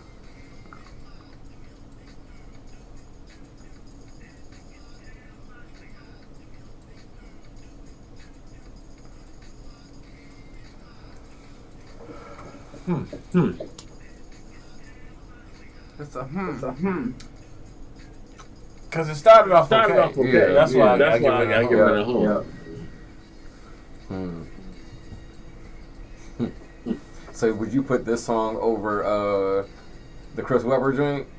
Or like, that's what I want to figure out, where the ranking is for these NBA stars and these terrible ass songs. We'll do the next one first, and then we'll do that. Don't come for him. I'm gonna have to. Don't come for him. This is yeah. I'm gonna have to. Is you heard it already today? I heard part of it.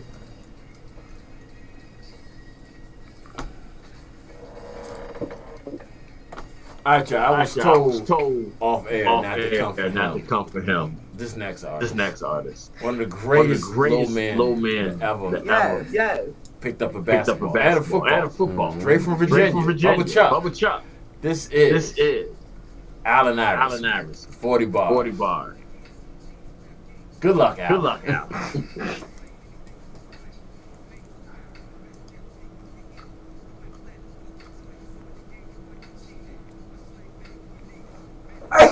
Bless you. Thank you.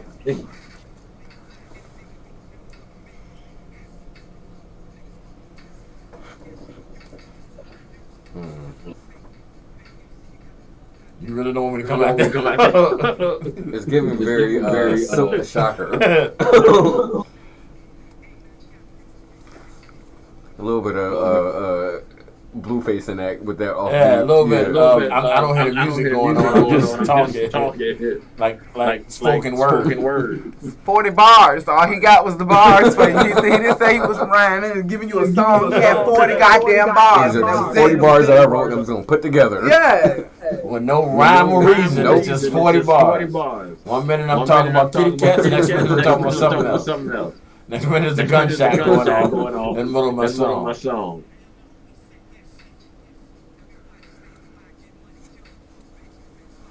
What?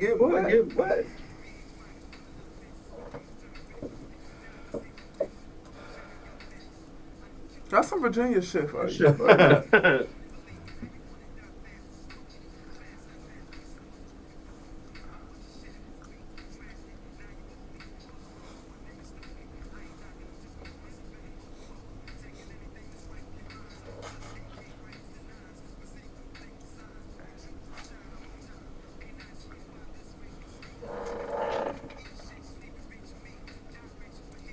See, this makes me feel better. Like when I be freestyling and shit, like I know, like this shit be kind of alright. Like this makes me feel so much better. It really does. Cause somebody was like, "Yeah, nigga, do that shit," and then record that shit, and then somebody actually release that shit. Like I say that a lot when listening to some of them songs that I have to listen to on Friday. Co-sign and shit. That's what the fuck I wanted. I was going to ask you about that. Did y'all want to do a legitimate, we do one a week, a legitimate independent artist that we will say trash or cash or something like He's gonna be arguing. I'm down with that. Look, he wanna argue. Yeah. Mm-hmm. I don't care. We got to be honest. I started saying it on the show later. I don't know about that one, but yeah, let's keep going. I think we'll do that. I want to do that. All right, y'all. Again, I was told not to come for Allen. Don't do him like that. It was given very much Silk the Shocker. Like Silk the Shocker fighting the beat. Like you want him to be on beat so bad, and this nigga's just like, nah, I'm good. Like he was trying to catch up. I don't even think he was trying to catch it. It's like I appreciate the offer, but no thank you. Like they did the master that didn't have the music. He just added later. Pretty much. Yeah, he rapped and they just put a song. I mean, like you said, he said 40 bars, so it was just. He just had something 40 to say. bars. All right, Al. You can't do everything. He was an incredible quarterback, incredible basketball player. Rapper? Maybe not.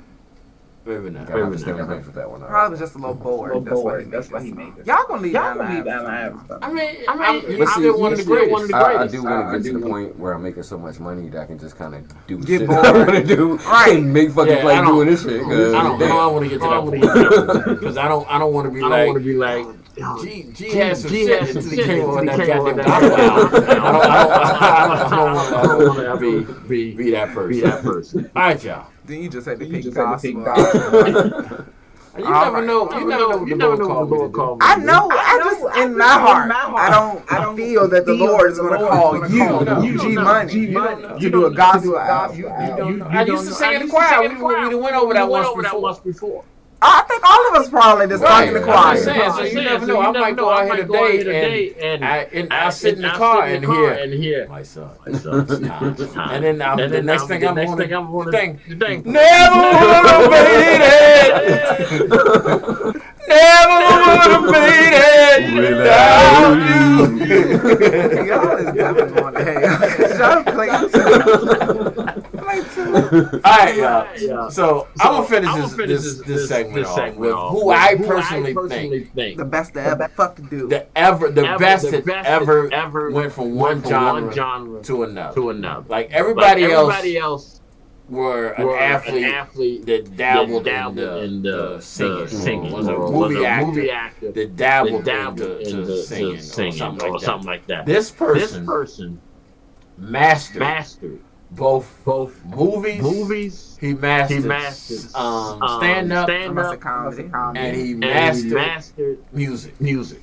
Like I don't think you could ever find, and there's obviously if you go back on, especially with some of the Alabaster people, you got people like Dean Martin, or some people that were out there that kind of lived in both worlds, lived in different worlds. This is our generation example of someone who really is doing everything on a higher level. Shout out to Jamie Foxx. I heard his new movie is Fire. Was it Funeral? Something like that.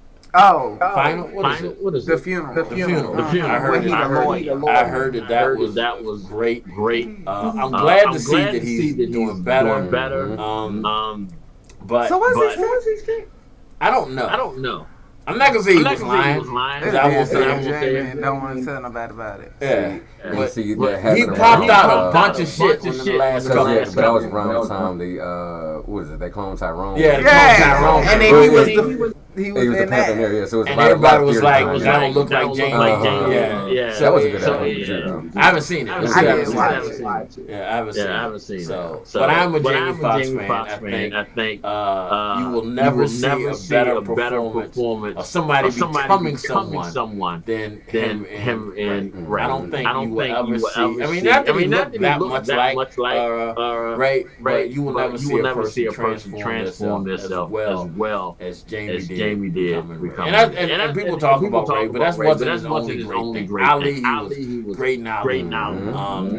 Jamie Foxx is, he's done some real shitty movies. But for the most part, for the most part, Jamie Foxx is up there in the top. What was excellent with him and Tom Cruise? Collateral. That shit was I love Collateral. That was a very good movie. Yeah, Collateral was great. And wasn't Jada in that bitch? Oh, she was. Wait a minute. Who was his girlfriend? Or his wife? He was coming home to see. That Tom Cruise went to go kill. We gotta look that up. I thought it was Jada. It was a black actress. I can't remember what it was. Why do I don't know why I have Jamie Foxx and Jada in my mind. So was that it? So while my research team was looking that up, I'm gonna hit y'all. Not crack as far as crack is whack. That's Whitney. I'm gonna have my research team look that up. We gonna hit y'all with a little Jamie, man. This was Jada Pinkett. Yeah. You gonna get that? Here it is. This is she got her own, and we're gonna hit y'all with a little. Shout out to my boy, bus driver. He lost. That's another one. That's okay. Here we go. Lunchtime. Big Time Radio Network. Wrong button.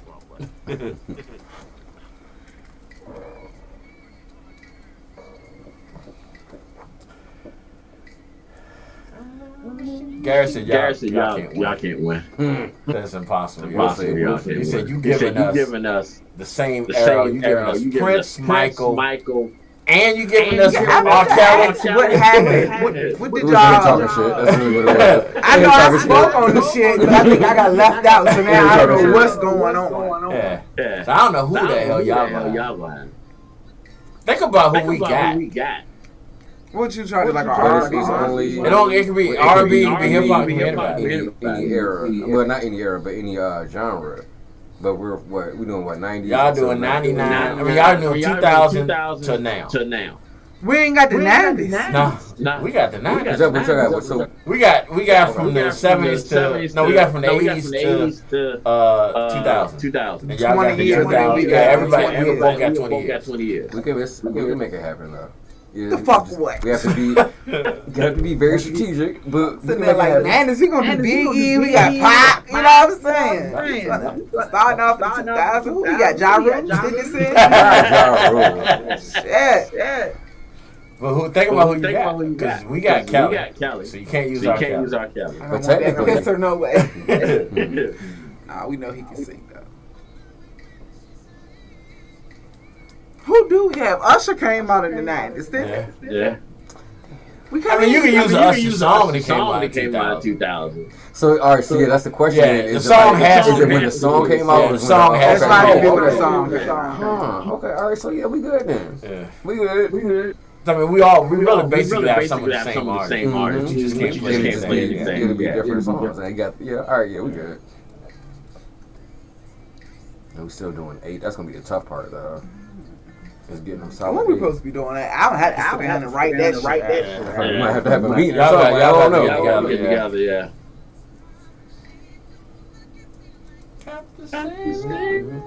We got Neo. But Neo. No. Neo's be off. Fuck. And you gotta think how much shit he wrote. Right. That's what I'm saying. Like, and y'all got Beyonce. But we got Destiny Child. However, what was Soldier? The drink. I want to say so. That was in the 2000s. Yeah, because that was Lil Wayne. Lil Wayne was 99, 2000, everything up. Yeah. Oh yeah, we got some heat. It's just how this shit is played is gonna be the fun part. Cause I know y'all gonna have some good ones. Y'all gonna have some real good ones. We haven't said and talked about it yet.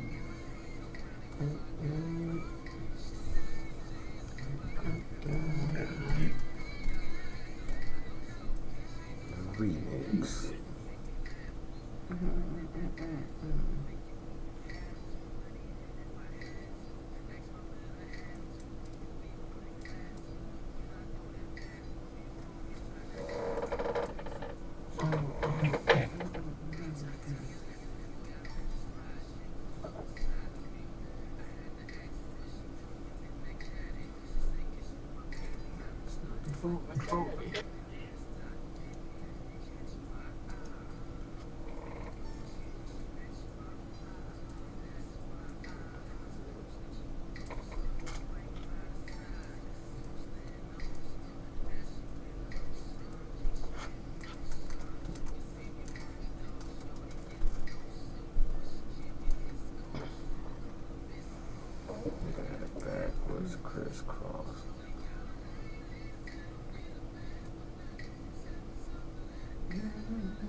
November 15th. Is that cool for y'all? November 15th. That's gonna be for our battle. Yeah. All right, y'all. So it's getting a little late. So I'm gonna have last Ludacris and Jamie Foxx song playing in the background. So we finalizing the next fan versus fan. This is gonna be old school versus new school. The old generation. This is gonna pit the bus driver, Raw, and Trilla against myself, DJ Rockwell and Gary Hughes. We going song for song, just like we do on every other fan versus fan. The caveat on this one is the old timers. That's me, myself, not me, myself, Gary, and Rockwell. Can't do any song past 2000.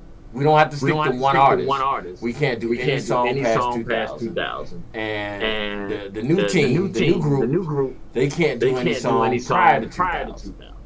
So that's how we do it.